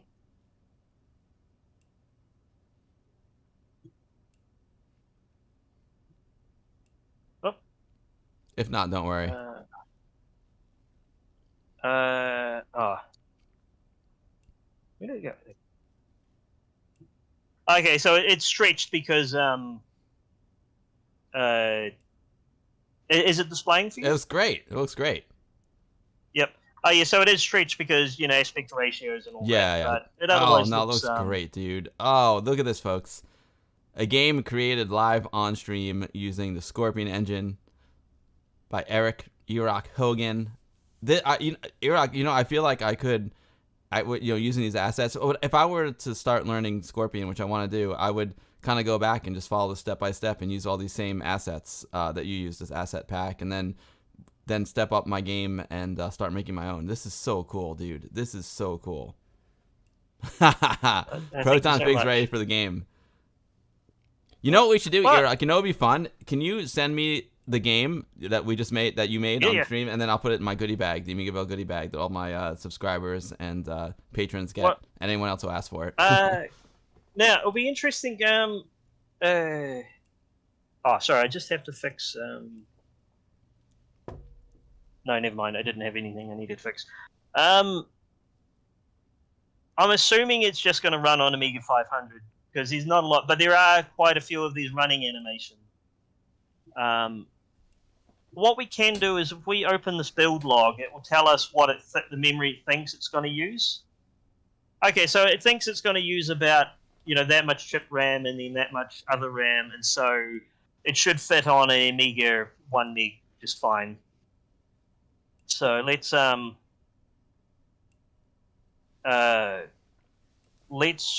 an ADF build. Oh, so wait, Tony, yeah, Bitbeam Cannon, that's a great point. Make it available as a Scorpion project and as an Amiga executable. That's a great idea. And then the real Tony Rock said, Earok, maybe make it compile it to an ADF and send it to me in the Discord, and then we can play it on my real Amiga.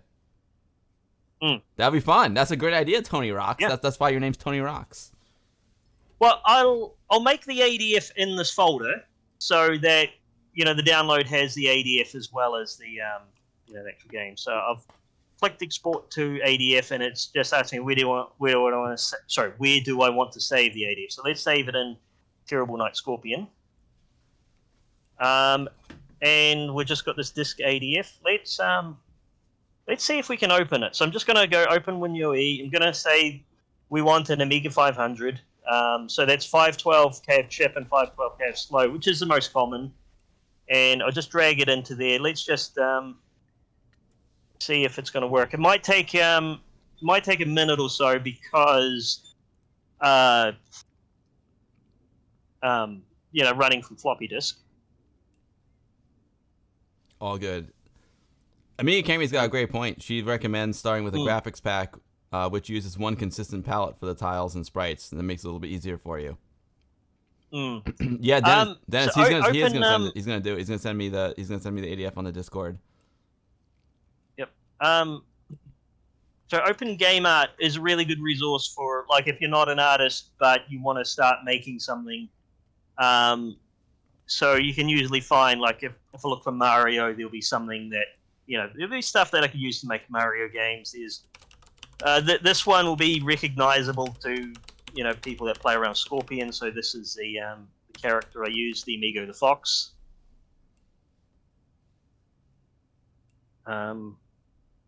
Super Dance is and also there are lots some of good game art on itch.io. Oh yes, yep.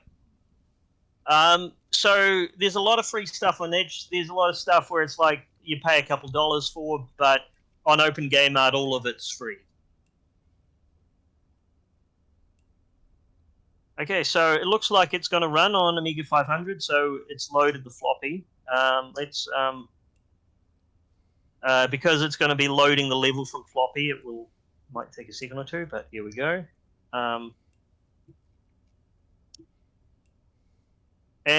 So that just works. There was one more thing I was thinking of that would take a couple of minutes. I wasn't super sure it'd be interesting to the chat, but we haven't covered how do we get this game to run on Mega Drive. To run on Amiga Drive? Mega Drive or Genesis. Oh, got it. You can go that quick, but I mean, we're the Amiga folks. But so, sure. I won't spend too long on it. But, do it. Gemini Knight, thank you for the follow, Gemini Knight. I really appreciate it. Cheers, Gemini Knight. Welcome to the stream. Today we're joined by Earok, Hogan, Earok. He's the creator of this incredible game engine that makes it easy, relatively easy for people to make games on their Amiga or Mega Drive, as we're about to see. Appreciate that. Yo, Jake the dog. What is going on? Call it Amiga Drive from now on. What's up, Jake? Earok, this has just been an amazing tutorial. This is, I'm blown away. This is so cool. Thank you, Earok. Hey, thank you so much. So,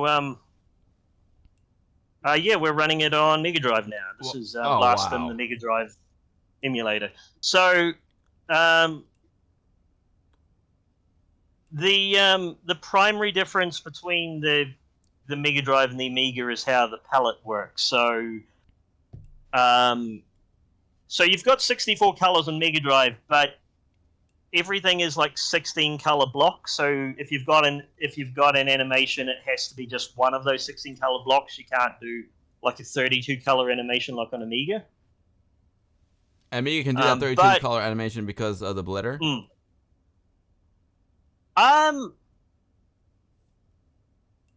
Well, I mean, essentially, it's because of it's just what the chipset can do. So the OCS chipset can do up to 32 colors, and then you've got the AGA chipset that can do up to 256. With the Mega Drive, it's just you've got 64 color palette, but you can only use it in 16 color blocks. But because you're 16 color blocks, that sort of aligns with the 16 color mode on Amiga that has another 16 colors for sprites. So it makes sense to start with Amiga and then go to Mega Drive. Well, you can do it either way, but I think if you design it for an Amiga OCS in 16 color mode, then that should convert quite easily to Mega Drive. Very, very cool. Yeah, isn't that amazing, Predator? It just compiles the same game on demands to the Mega Drive. It's incredible. We've got like just recently we added like a one-click export to CD32. Oh yeah, I know you love the CD32.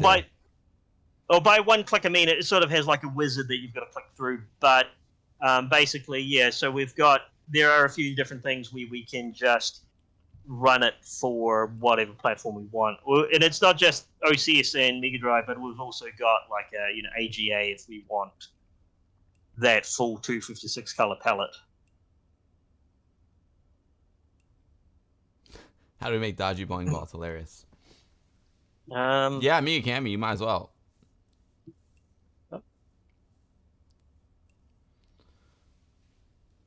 Oh wait, we got links there. Hey, can you copy and paste those into the Discord chat? Earok. I will try. Sorry, I'll just put my sound down to nothing just in case it Sorry, I'm just temporarily on mute just in case there's feedback or something like that. Bill.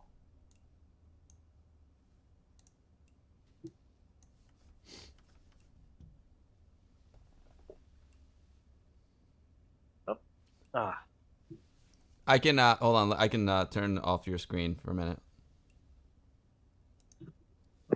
So your screen's off at the moment, so you don't have to worry about passwords or anything. Apologies. It's probably best if I don't sign in there.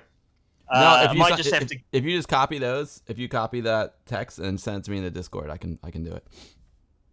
Oh yeah. Okay, I will. I'll do that after I've Yep. I'll do that after I've stopped sharing. You can do it while you're sharing. But you can, yeah. Okay. Either way. I'll just I've just pasted into. I got him, baby. I got him. Oh. So I'll just briefly go over what each of them are. So the public release of Scorpion is what we were using. That's the most stable public version, but it doesn't have the very latest features. We've got the experimental release, which is that has the latest features, but it may be a bit more glitchy here and there. I've got a Discord invite to the Pixel Glass server. So Pixel Glass is where we have the Scorpion Engine community on Discord, and so that's where people talk about their projects, where people ask for support. If you're not a fan of using Discord, there is also the English Amiga board. That's forum. That's a really good place to talk about Scorpion projects and bugs that you might be having, support requests. And then finally, we've got the Patreon. So Scorpion is funded through Patreon and their sponsors like Bitbeam Canon. It is free to use, and the main difference between if you're a patron backer, then you get access to different splash screens, and also every now and then I post a goodie bag on the Patreon that has some demos and things that I haven't made publicly available.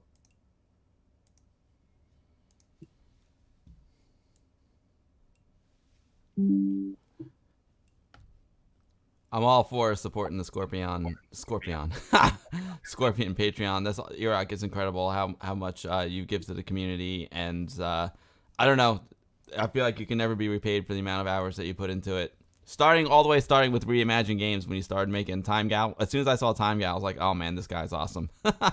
and then you go make the Scorpion engine. It's incredible. It's Thank you so much. Yeah, it's you're a huge asset to the media community, and folks in the chat, I saw them talking there. I didn't want to interrupt you, but everyone was talking about how we've made so many friends through Amiga. You know, it's so cool that we have this. The Amiga is kind of like the hub. It's like the center of.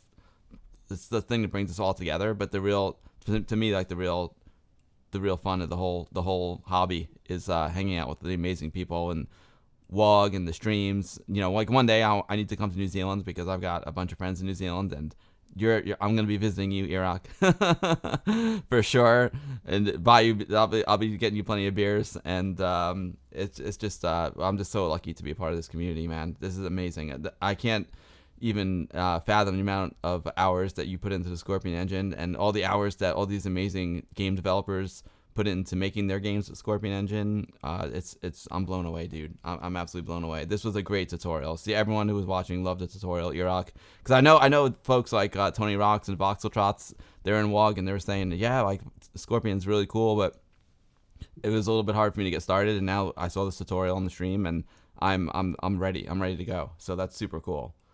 D Mackey loves your work. Gordon Westside. Dante 3D Dev. Dante, your game's amazing, dude, by the way. It's so good. I played it again last night.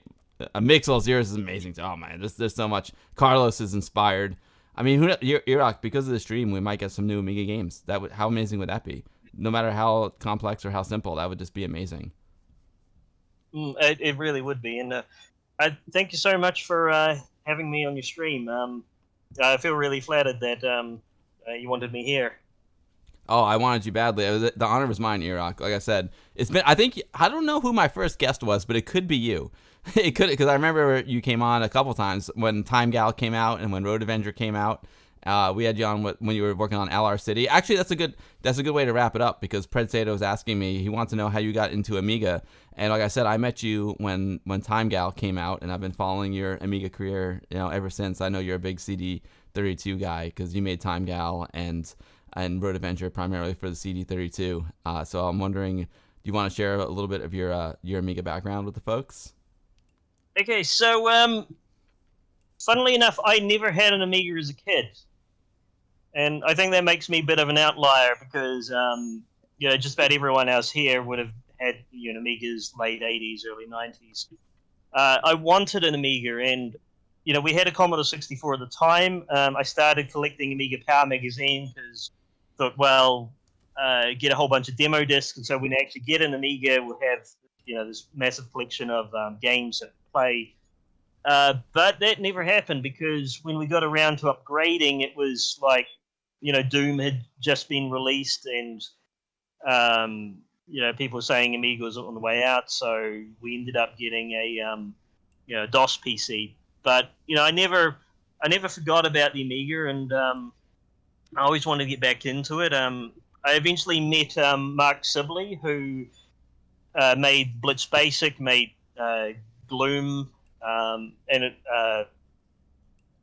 a few other games like Overkill, and that made me realize that it's time for me to actually get into the Amiga. So I picked up a CD32 from Trade Me, which is like the New Zealand eBay, and ever since then, like when I got it, it was just I wanted to know what I could do with it, and I found that there were these massive compilations of like 800 games. You download a CD and it's got 800 games, and you can play it on CD32, but a lot of them just didn't work, or they needed a keyboard and needed a mouse. So I started fiddling around with how do I make my own CD32 compilations? How do I use the latest WHD load slaves so that they support the CD32 pad?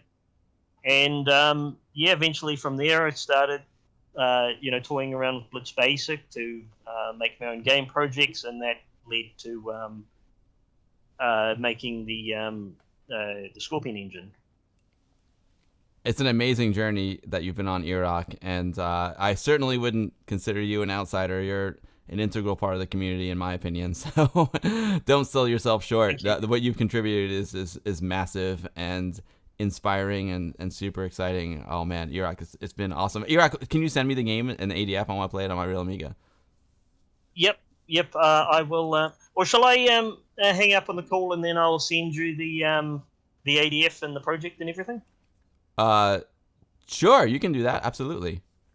Whatever works. Whatever works. That's great. That's totally fine. Or that works totally. Unless you want me to stay on call while you try to boot it up. Sure. Well, it's totally up to you. Well, let me send through the ADF. I'll just drop it into your chat. Dennis says it was a great introduction to the Scorpion engine. Thank you very much. Download. This is super cool. Thank you, Dennis. Breakthrough. Save. Cool. I got the ADF, Earok. I'm going to pop this sucker. Now, I have a question about the ADF. When you make an ADF from the Scorpion engine, should I just boot to the ADF, or can I put the ADF in a workbench environment and boot it from there as well? It can be either way. It's a system-friendly ADF, but it also has a startup sequence for running. Oh, very cool. Upshift64 says, thanks, Earok. You're a true asset to the Amiga community. I totally agree. And Lemming880 said, thanks for the tutorial, Earok. Was nice to watch. You know, Lemming, your game rocks, by the way. You're an amazing game dev, Lemming. Thank you for all your work. Congratulations, Lemming, for box release. That I'm not sure a Scorpion game has ever been released in a box before, so that's big news. Oh, wow. So that the first Scorpion engine game ever to physical release ever. Lemming880, I mentioned that in my Amiga news section, and as soon as the stream is over, I'm going to purchase that. It's going to be a Christmas present to myself. I can't wait. Because I'm a big box fan, Lemming. I'm a big box fan. With a lot of we had a lot of fun with the puns there. Okay, I'm gonna copy it. Let's see, this PC. I'm gonna go over to my Dropbox. Today is the 19th, my wife's birthday. Big shout out to my wife too for letting me stream on her birthday. she's a gem. All right, disk ADF, copy, boom, and we're gonna paste it. Still a lot, Carlos Jackal. Hey, Christo, you're amazing, brother. We're gonna eject. All right, we're ready to go. We are ready to go, folks. I'm gonna pop the ADF file. If you see what I got here on my overhead cam. I just where are we? Overhead cam. I just popped the ADF file that Earok sent me onto my SD card, and now I'm gonna pop it into my real Amiga 1200 into my Go X drive. And I'm gonna switch my input. Now, folks, the frame rate might be a little bit off because there's something wrong with my Windows system. I'm probably gonna have to disconnect my capture card and plug it back in again, which is no big deal. But I'm not gonna do it because I don't know what's gonna happen when I do that. So I know this is gonna work. It just the frame rate might be a little off. Super Dan, no, it's empty. I don't put full beers next to my Amiga. Don't worry, Super Dan. So I do want to just answer Greg of Florida, who's asking about the pricing system. So, so Scorpion is free. You can just download it, run it. What you get if you support the patron is, well, one of the things is the license key, and there's different license keys for different levels. What the license key will do is it will change your splash screen. So instead of saying it's a free version, it will say like it's a supporter version or the gold version. At the ultimate level, you can change it to say, well, you can get rid of the Scorpion splash screen altogether and then put in your own splash screen. So if you didn't want people to know that it was a Scorpion game, for example, you could just change the what it says at the start. Maya82, welcome to the stream. We just got an amazing tutorial on how to make your own game using the Scorpion engine with the creator of the Scorpion engine, Earok. And this is what we made. Well, I say this is what we made, but it's really this is what Earok made. Right, we all live right on the stream. Terrible night. Yo, Paula Abgul. Oh, Paula Abgul. Thank you for the follow.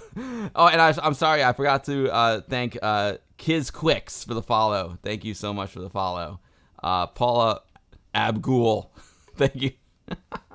Thank you for the follow, Paula. Oh, man. Straight up, now tell me, Paula, if you like the game that Earok made on the stream today. Oh, there's the sound effect, Tony Rocks. There's the sound effect. Look at it. Look at it. There's George.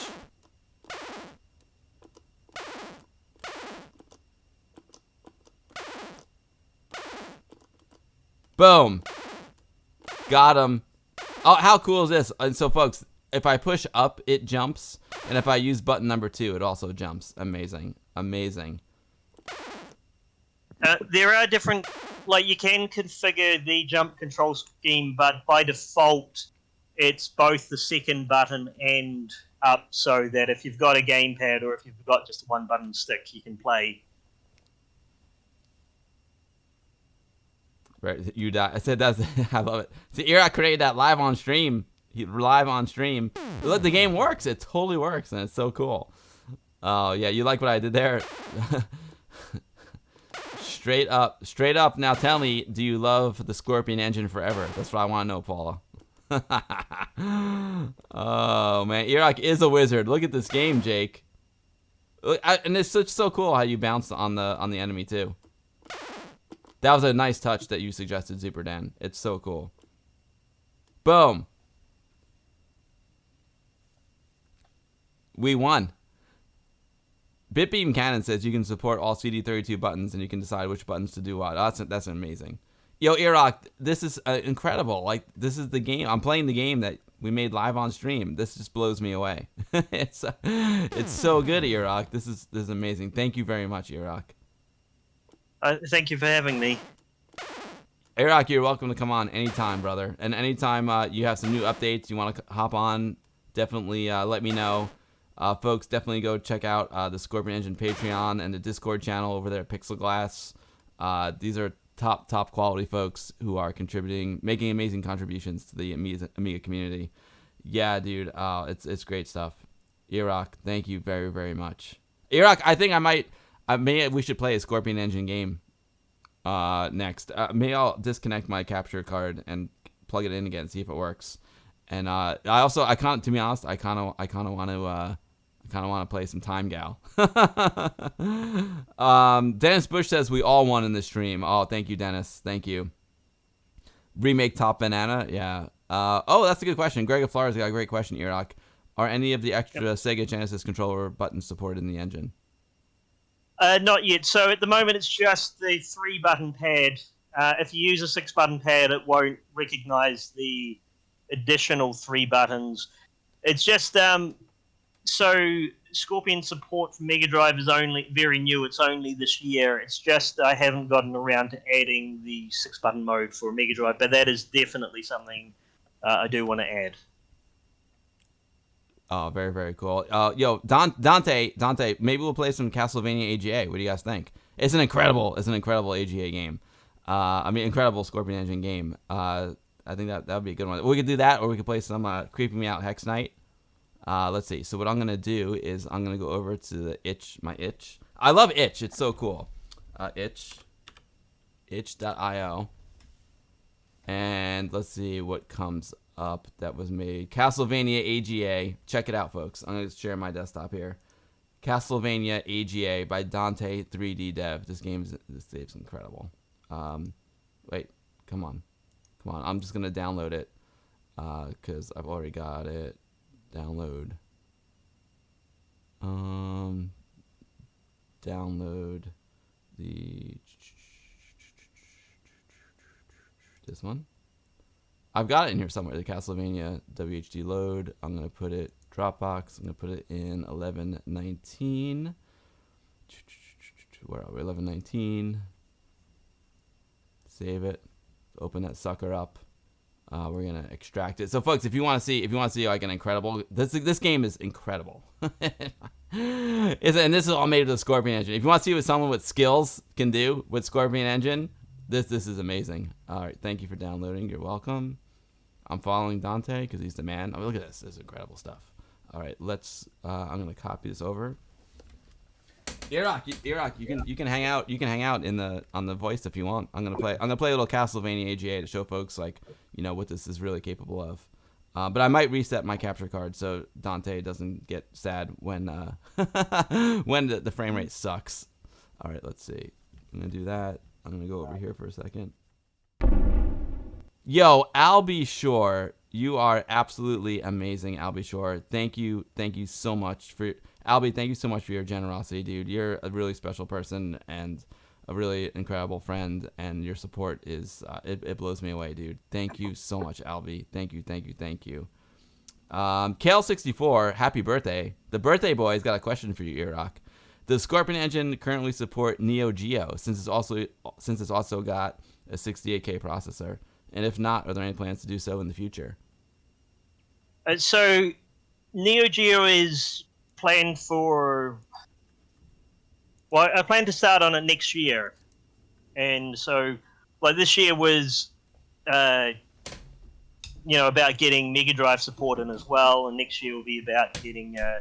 Will hopefully be about getting Neo Geo support in as well, and then maybe the year after it will be Atari Jaguar. The problem that I have with Neo Geo at the moment is I don't actually own one, and so I own a real Amiga and I own a real Mega Drive, but I don't own a real Neo Geo, and so I don't have a good way of verifying that it runs on the real hardware. So that's something I may need to work out one way or another. Looks like I might be able to get one from like AliExpress, but I'm not sure if those are like new old stock or if those are like, like emulators or what they are. I'm going to disconnect my capture card and reconnect it. So this could end the this could be the end of my Amiga for the stream. We'll see. But it's worth taking the risk now. If not, I could always do it with emulation. So I'm gonna try it. Run a second. Hold on here. Yo, what's up, Dom Kid? Great to see you, dude. Another great game dev right there. Let's see.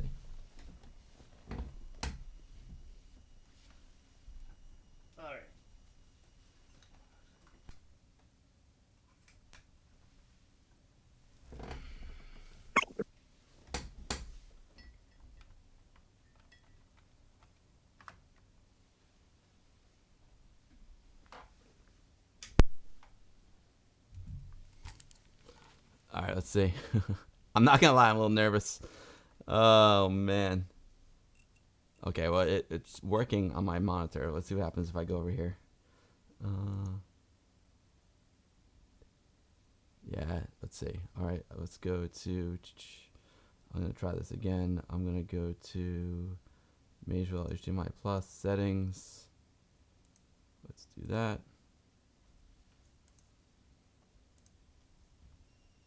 This is promising, folks. This is promising. This is promising. I don't know about the frame rate, but at least it's back and it's working. So this is Castlevania AGA by Dante 3D Dev, and it's an incredible game that was made with the Scorpion engine. So you can see what this engine is. Oh, wait a minute. Sorry. No, this is terrible night. We just made it on stream. Sorry. Reboot. Reboot. I still had the ADF. I still had the ADF in my floppy drive. I'm just happy that my capture card is working. Earok, let me ask you a question, Earok. Are you, like, when you made the Scorpion engine, did you ever imagine that people would make games as good as Castlevania AGA and Creeping Me Out Hex Knight? Like, it's really, they're incredible games. Is that what you imagined? Like, and what's your goal with the Scorpion engine? Do you want to, what's the future of Scorpion engine?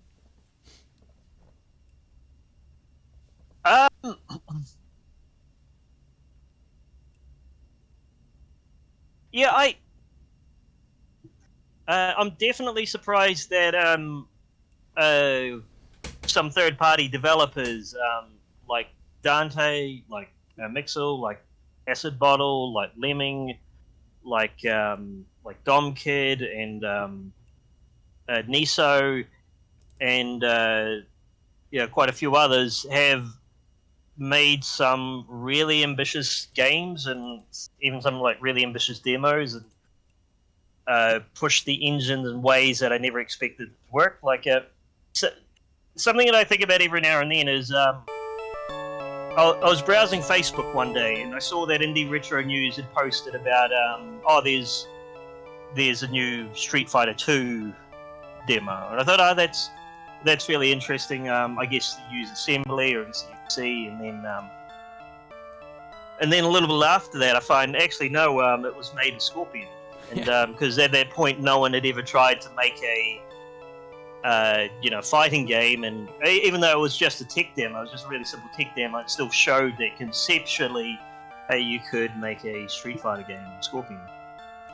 We've played that on the stream, Earok, and it's really incredible. That's a cool story that it just totally took you by surprise. Like, what's this? Holy cow, Street Fighter 2 made a Scorpion engine. Amazing. Yep. Acid Bottle's got a great point, and Acid Bottle, a great game developer, making incredible games on Scorpion engine. And he wants to mention how helpful Earok is to all his users. The support is incredible. That's the other thing about the Scorpion engine, it seems like, because you were talking about the Discord channel, and Mixels was joking that the Discord is the manual. So it's very much a community effort. Earok is the mastermind behind it, but all the folks who participate in the Discord and in the Scorpion engine chat, they all come together. They give Earok ideas. Earok makes their ideas, come to fruition, and it's just a collaboration, it seems like. Yeah, it is. It is very much a community thing, because, I'm not always on Discord, and because of my time zone, I'm often asleep when everyone is up and working on things, and I'll go to bed, and then I'll go on the Discord the following morning, and there's been this big conversation where someone has had a bug or they've struggled with something, and then other people have responded, and so as a community they've all worked it out and they've all got it working, and I wasn't even involved in any part of the conversation. That's it's okay, Earok. We forgive you for being in a different time zone. But I mean, I'm sorry that the frame rate still sucks for some reason. I don't know why. I apologize to Dante 3D Dev. It has to do with this Windows update that happened while I was trying to stream. It's a nightmare.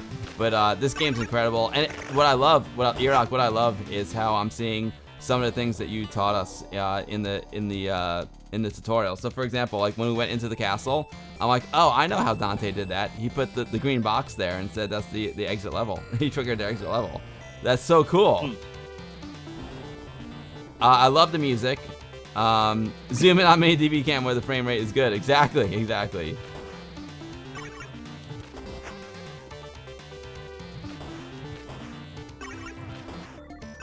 But Earok, another thing I love in this game, how cool is it? How did Dante do it where, you have the castle walls, and then you can see through the window to another layer? That's incredible.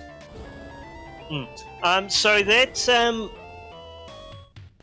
there's a couple of different techniques for doing parallax. And because this is an AGA-specific game, there's a broader range of tricks. I believe this is using a trick where we're using hardware sprites to... we're using hardware sprites in the 64-pixel wide mode, so we can fit like a... not a background that's repetitive, but one that's basically full screen. Mm-hmm.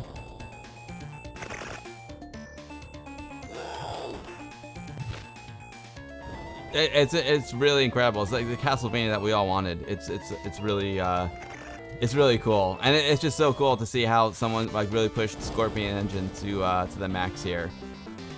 But again, just looking at your how did he make the candles? When you whip the candle and the candle drops the heart. That's there's a couple of ways he could have done it. I'm not sure the exact way that he did it, but one is, the candles could be just actors. So, remember how we made some actors that were the enemies? So he could have done it that way, is just make, the candles are each actors, and they don't chase you, they just stand there until you whip them.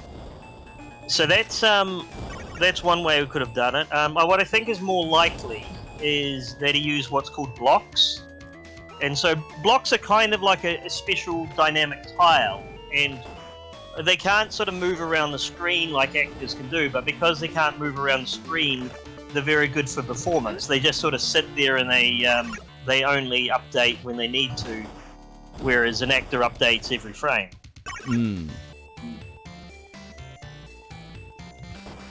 Yeah, this game's incredible. I'm sorry for the frame rate. I don't even want to play it because I don't want Dante to be sad. But again, the frame rate you see is just, it's a glitch with the stream / my capture card. The stupid Windows update that happened like as I was starting to stream. But you know, like Earok, the bottom line is this is a AAA quality game. This, you know, and even though I know it's made to Scorpion Engine, that makes me happy. It's the bottom line is I don't care that it was made to Scorpion Engine. It's just a great game to play, and at the end of the day, that's the most important thing. You know, it's smooth as butter. Yeah, it is smooth as butter, exactly. And it's a super fun game to play. And who knows, mate? I don't know if this game would even have been made if it wasn't for Scorpion Engine. So yeah, it's just incredible. Whoop. Earok, you're inspiring me here. Oh, thank you. So I think that's one of the things that I'm quite proud of the Scorpion Engine is that people that wouldn't have been able to make a game before have been able to make games and have been able to make really good, high-quality games. So let me guess, when it's not just... Oh, sorry, go ahead, Earok. It's like with assembly language, you know, anybody can learn it, but it just takes so much time to be able to develop a game around it, whereas, you know, if I was making a game with assembly language, it probably would have taken like 30 streams to do what we did in this one stream. Right.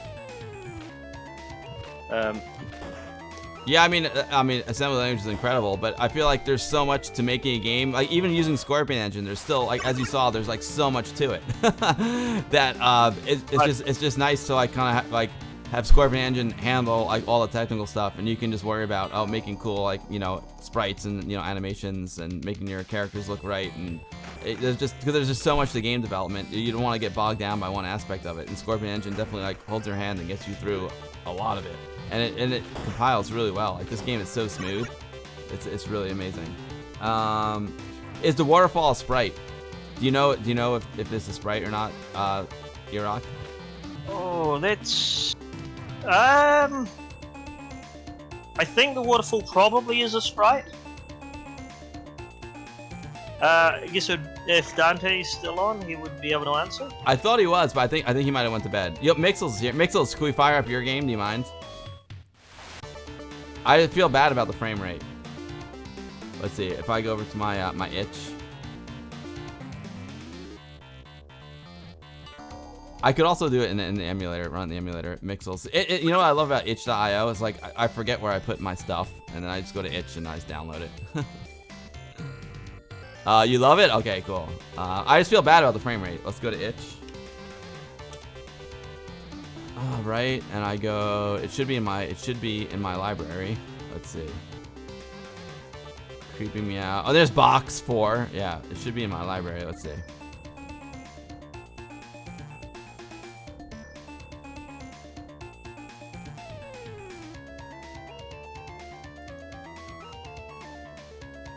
I know I own it, Mixels. I don't know where. Let's see, where is it?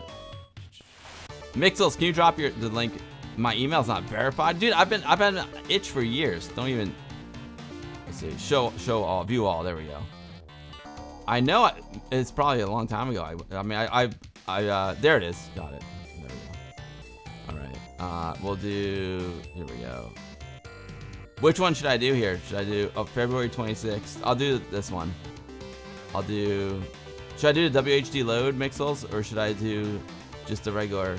I'll do 1.5. 1.5. Okay, and we'll go to 1119. Save. And we'll go here, and we'll extract it.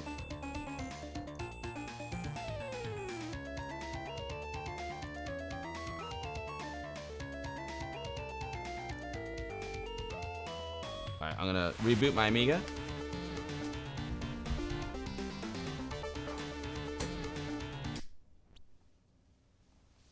Ask the bottle. We played yours before too. I love it.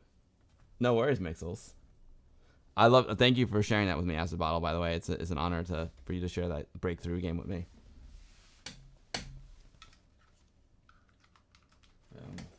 And we are gonna copy Mixels Creeping Me Out Hex Knight onto a compact flash card. Paste. Boom. Those are some AAA games right there, Earok. Castlevania, Creep Me Out Hex Knight, Box 4. It's amazing stuff. I'm totally gonna get that physical edition of Box 4. I can't freaking wait. All right, let's reboot. I can ask about it. We can play it again. I feel really bad about this frame rate. I don't know how to fix that unless I could do it. You know, I could do it emulation. Pred Zeta says Crew Me Out Hex Knight is his most awaited game in years. Very, very cool.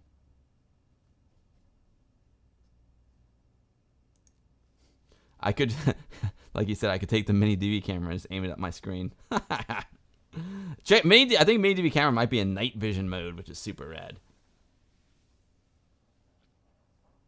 It loaded great. Acid, it loaded great and it worked great. I loved making the car jump with button 2. That was super cool. Proton Fig said the most fascinating thing using Scorpion Engine is that the actual programming skills are not required. Yeah, it's so cool. I agreed. That means Earok had to do like a lot of thinking for us, you know. It worked. No, that's about it. It totally worked on mine. Oh, that's nice, Chris. That is nice, dude. I don't understand what I guess I gotta reboot my computer. This frame rate is making me angry. Sorry, Mixels. Oh, that's a nice Scorpion Engine screen right there, and it's got the green and the gray color palette of Creep Me Out Hex Knight. So, Mixel had has the Ultimate Edition. So, with the Ultimate Edition license key, you can replace the Scorpion Engine splash screen. He didn't necessarily need to make it say Scorpion Engine, but I am glad that he did and made a really cool alternative splash screen. This scroller is super cool. I love how did he do this, Earok? So you know how we put a title screen on our game, but how did Mixels, instead of having it be like a single image, how did he have it do this amazing scroll? So this is a very clever thing that he did. Was what you're actually looking at is a level. Oh. And so it's scrolling down. So he actually made this background scroll. He made that in tiled, and then he made the logic so that it scrolls down like that. That where it says press fire at the bottom, that there is actually I believe it's a panel. So instead of having like a static full screen panel, he used the panel system to create where it says press fire at the bottom, but the scrolling bit is actually just a level that doesn't have like any players or actors in it. Oh, very interesting. I see. You know what's super cool is now now I understand what you're talking about. Thanks to your awesome excuse me, lesson today. You're very welcome. Mixels, this game is so cool, dude. Oh, there's an invisible player falling down the screen. That's hilarious.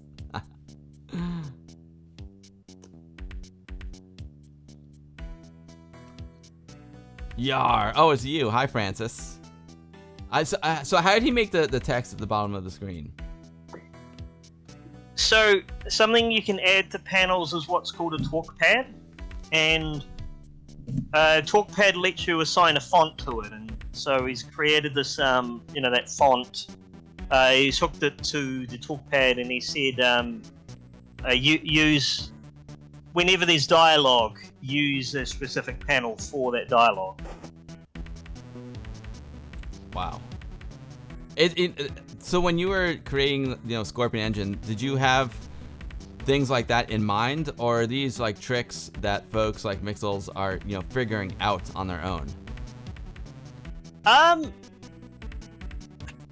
mean, it's sort of a mix. Some of these things are like things I've had to add as I've gone. But the talk pad in particular was something that was in Scorpion Engine. Well, was intended to be in Scorpion Engine from day one, and the reason for that is because even though the project has been delayed for quite a few years now, the Scorpion Engine was always intended to be the engine that powers the final version of Velocity. And that was something. Having a talk pad was something that was important because in Elasticity we have a shop system. You open the shop system and then you choose different things, and then it prints like this costs this much, or this is what this weapon does. And so that one was the talk pad was a key feature that we had in there right from the start. Alar City was great. I love the game even as it is now. The latest version you made of it was cool, and I love this map that Mixel's made in here as well. This is super cool. Again, this is one of those games that it just feels like a you just don't even think about what engine it was made in. It's just an amazing game.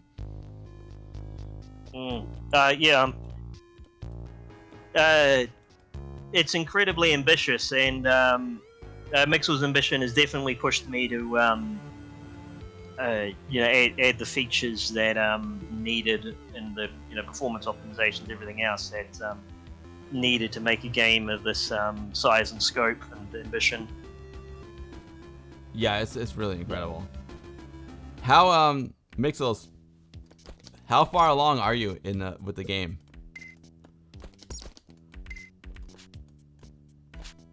See now, so we didn't learn how to make the character climb ladders, but we learned about the platforms. Ladders is something that's a bit more complicated because there's not a built-in, like for a lot of stuff in Scorpion, like platforms, there's like built-in logic for it. There's no built-in logic for ladders, and that's because there's a lot of different ways you could implement a ladder. Like you might decide you want it so that you crawl up a ladder and then you can use a gun to shoot off the side, or you might want to make it so that like a ladder, like you can climb sideways across it. Maybe there's multiple ladders and you can sort of climb across them like a net. So that's something that I leave up to the developer to, for themselves define the logic, and that's what Mixel's done. He's implemented the ladder the way that he needs it to work in this game. The thing that really blows me away about game development is there's just so many variables, like literally, like in so many ways to do things. Creating an engine that can basically just be a tool for people's creativity and having so many different ways to accomplish a task. I don't even know how you design something open-ended like that can just accommodate people's vision. Is amazing, Earok. No worries, Jake. I mean, Jake, the tutorial is amazing. Earok, we created a game on stream, and so like now, like see how we jumped on top of that block? He showed us how to do that. He showed us some really cool stuff, man. It's so now I see these games in a whole new light now, because I'm like, oh, now I know how to put a person on top of a block. I know how to make the hitbox. So it's super cool. It was just an awesome tutorial. Awesome. Now the parallax here is quite interesting. Did you see there's multiple layers of parallax? I guess you'll need to go into I'm going back. more open. There we go. Area level, but you can see there's the parallax is basically full screen, and there's another two layers. So there's like the yellow layer and the purple layer, and they both move at different speeds. Yep. So what those background buildings are is they are actually actors. They're really big actors. Oh wow. And so their logic is set up to connect. So they're connected with the camera. So they're moving slower than the camera left and right, but they are just really big actors. So that's the sort of way that you that's an example of how you can combine different functionality. So you add really big animations, and then you have an actor which is connected with the camera. And then all of a sudden, you've got multiple layers of full-screen parallax. It's an amazing trick that he implemented to do that, because you would never think of making like a background an actor. Zupadan says, "Are they bobs and is this performant?" They're not actually bobs. Those big background buildings are actually sprites, and the reason why the sprites are full screen is because this is an AGA mode, where in AGA we can, instead of having 16 pixels per sprite, we can have 64 pixels per sprite, And so that's just enough that we can fill up the screen twice with sprites. And so that's how we're able to have two additional layers of parallax that are made out of just out of sprites. But that trick only works on AGA. We wouldn't be able to get the same effect on OCS. Yo, Quantic, it is amazing. Jake, that would be hilarious. That would be hilarious. Bardic is awesome. And you know what? Anyone can learn how to make a game with the Scorpion engine. It's so cool. I wonder, like, Mixels, how'd you learn? How'd you learn Scorpion engine?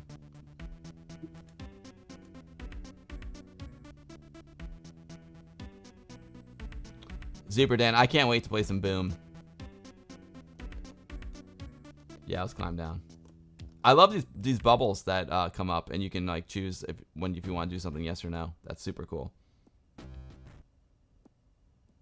Bitbeam Cannon pointed out that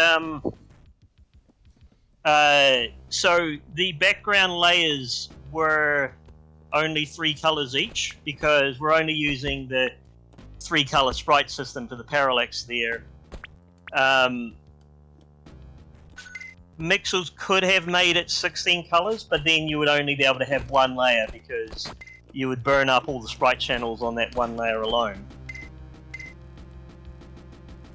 But on top of that, you can also do copper tricks. So something that Dante did in Castlevania AGA is, even though the background sprite layers are only 3 colors, he's using the copper to change the palette on the fly. So we get some bushes that look like they have a lot more than 3 colors.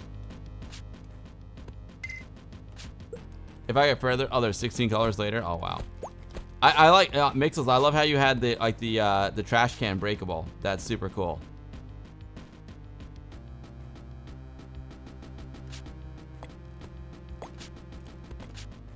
Uh-oh.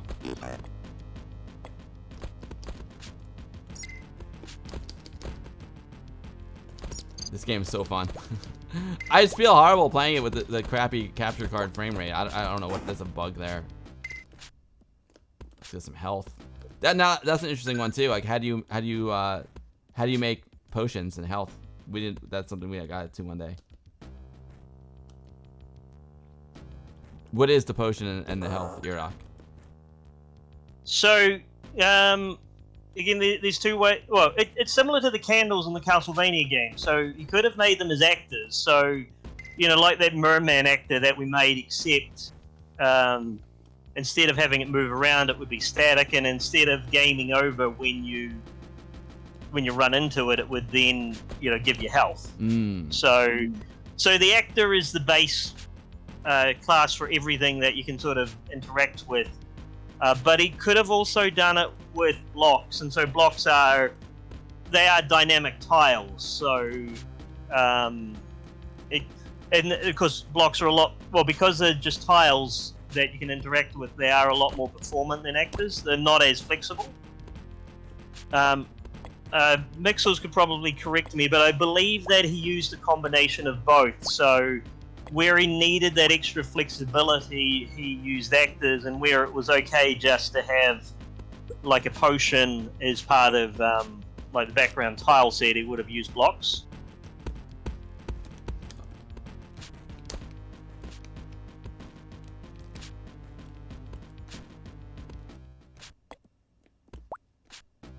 The potions are blocks. Coins are usually actors, but they become blocks sometimes. Oh, interesting. Mixels, how do I get out of here? I'm looking for platforms to jump on. Oh.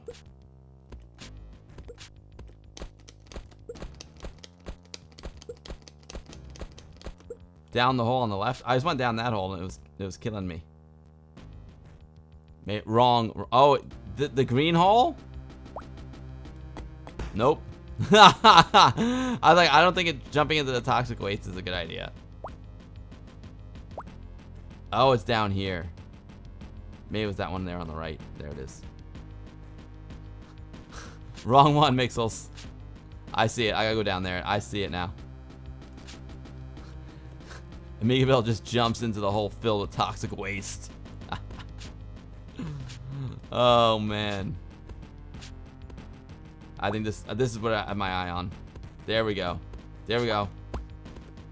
Got myself a potion.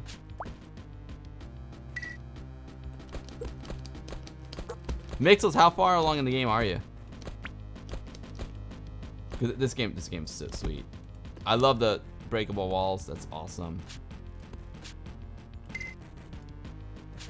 The breakable walls would be examples of blocks. So since blocks are dynamic tiles, you can have them like platforms that you can jump into, or they can block your progress. But you can also make it so that if they get hit by something, if they get hit by your fist, or if they get hit by a bullet, then they get destroyed or they get changed into something else.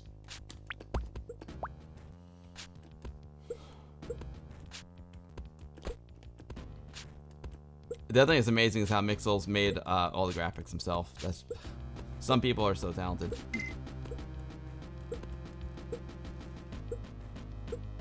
Oh, Quantic, that's sick, dude. I can't wait to see it. I was playing some Master Boot Record on vinyl last night. Saturday night with MBR. I love it. Oh, I missed it. Mixels is 78% done. Very, very cool. Scorpion is built in for creating repeating sprite backgrounds for OCS with tons of colors. It's amazing. I don't know how Earok does it.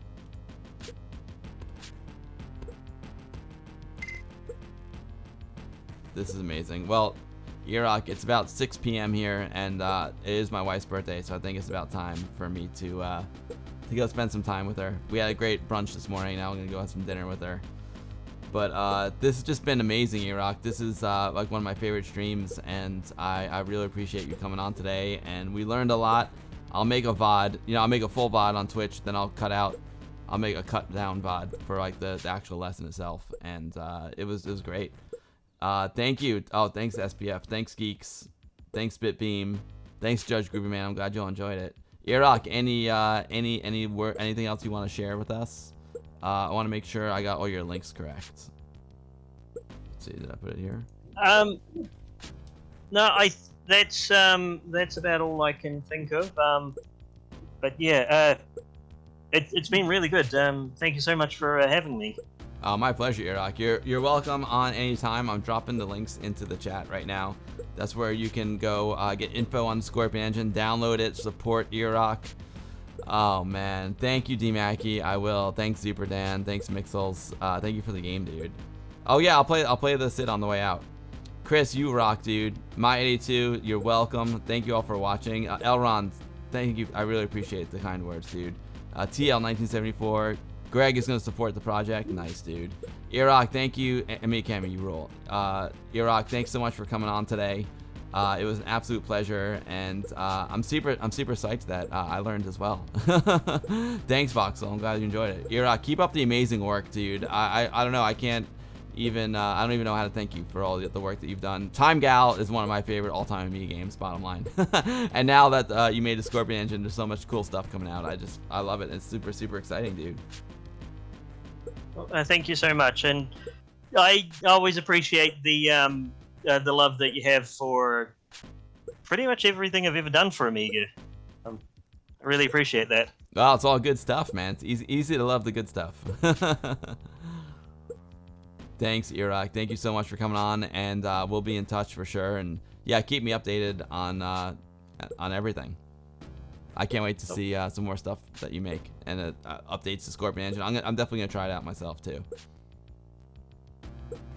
Yeah. Oh, do feel free to drop into the Discord if any questions you've got. I will, absolutely. Thanks, Earok.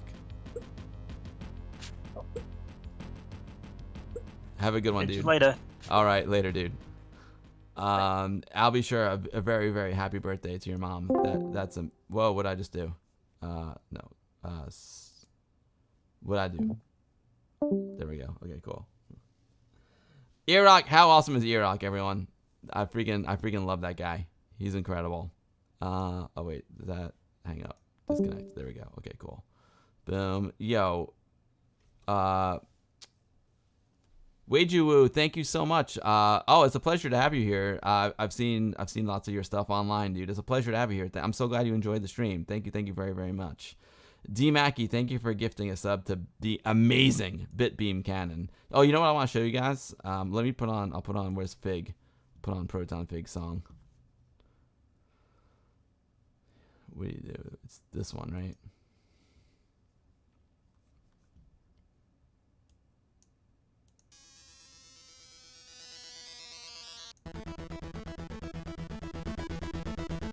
Cal64, yo, have a very, very happy birthday, Cal64.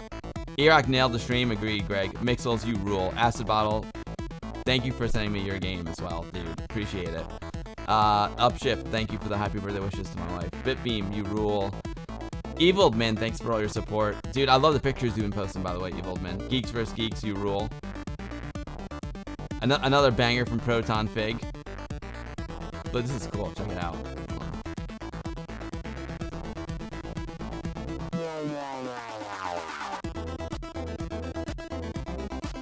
Nice one, Proton Fig.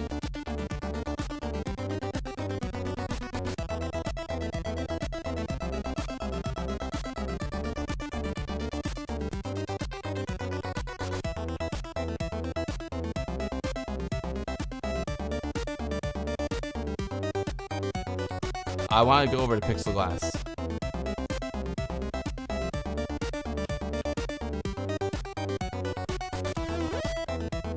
Definitely go check out Pixel Glass Games, folks. Where's my desktop? You can get Worthy there. Metro Siege from Bitbeam Cannon. Grind is there. There's LR City, the game that started the Scorpion engine by Earok. And there's where you can a link to download the Scorpion engine. And then you got the Great Giant Sister Special Edition from Earok, Raid Over Moscow, Road Avenger, Time Ago, which we started the stream with. All amazing stuff from Earok. This was like pre Scorpion engine stuff from Earok.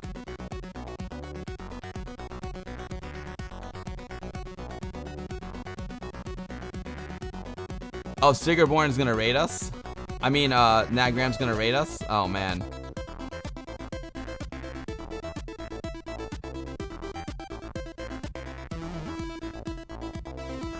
Let me see what's going on here.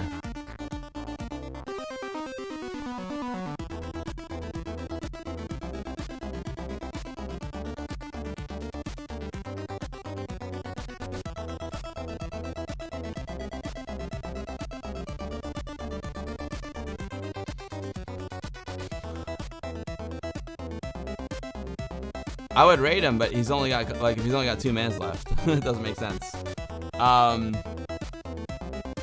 Rate him for his charity. Okay, we can rate him for his charity. But is it over? Oh no, he's still going. He's got two hours left. Okay, cool.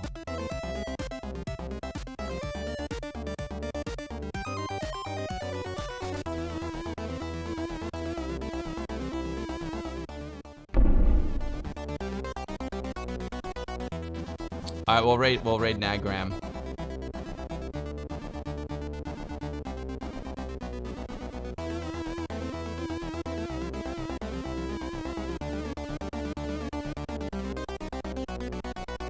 Greg, thank you for gifting a sub to Earok. You absolutely rule. All right, folks, I'm gonna call the stream. I'm gonna go spend some time with wife device, and yeah, I'll be back next Sunday fun day. Thank you all so much for hanging out today. Go give Nagram some Amiga love, and you all have a great week, and I will see you all next Sunday fun day. Huge shout out to Earok and everyone for watching today. Appreciate you all very much. Thank you, Carlos Jackal. I appreciate that. Thanks, D Mackey. You rule. You're welcome, Voxel. Voxel, I'll see you at Atari Party for sure. Thanks, Acid Bottle. Thanks for sending me the game, man. That was a pleasure. Greg, you rule. Greg, I might get a new cartridge. We'll see. We'll see. I'm kind of loving the way my cartridge sounds right now, though. Thank you, Sigurborn. Thanks, Lemming880. I'm gonna buy. I can't wait to buy Box, the physical edition. Fraglord, thanks for all the comments and kind words, dude. Appreciate it. Thanks, Greg. Thanks, Mage. Thanks, Jawbreaker. Thanks, Gemini Knight. Appreciate you all very, very much. Thanks for the Amiga love. All right, folks, we're taking it to the hot tub and give Naggram some Amiga Bill love. Some Amiga Bill love. Maybe you know what we'll do. Wait, is Boom a free emote? I don't even know how it all works. Can you do Boom if you don't? Boom, you know. Do boom in Nagram's chat. Carlos, take care, dude. Simon69 Twitch, later, dude. Neil, take care. Porthol, see you next Sunday. Prismatic Realms, thank you. I appreciate the kind words, man. All right, folks, enjoy the hot tub. Enjoy Nagram, and I'm not gonna hang out long. I'm not gonna hang out with Nagram. Tell him I said hi. All right, everyone, take care. Thanks for watching today. Appreciate you all very much, and thanks to Earok and all the amazing indie Amiga game devs. You all rule. See you next week. Thanks for watching.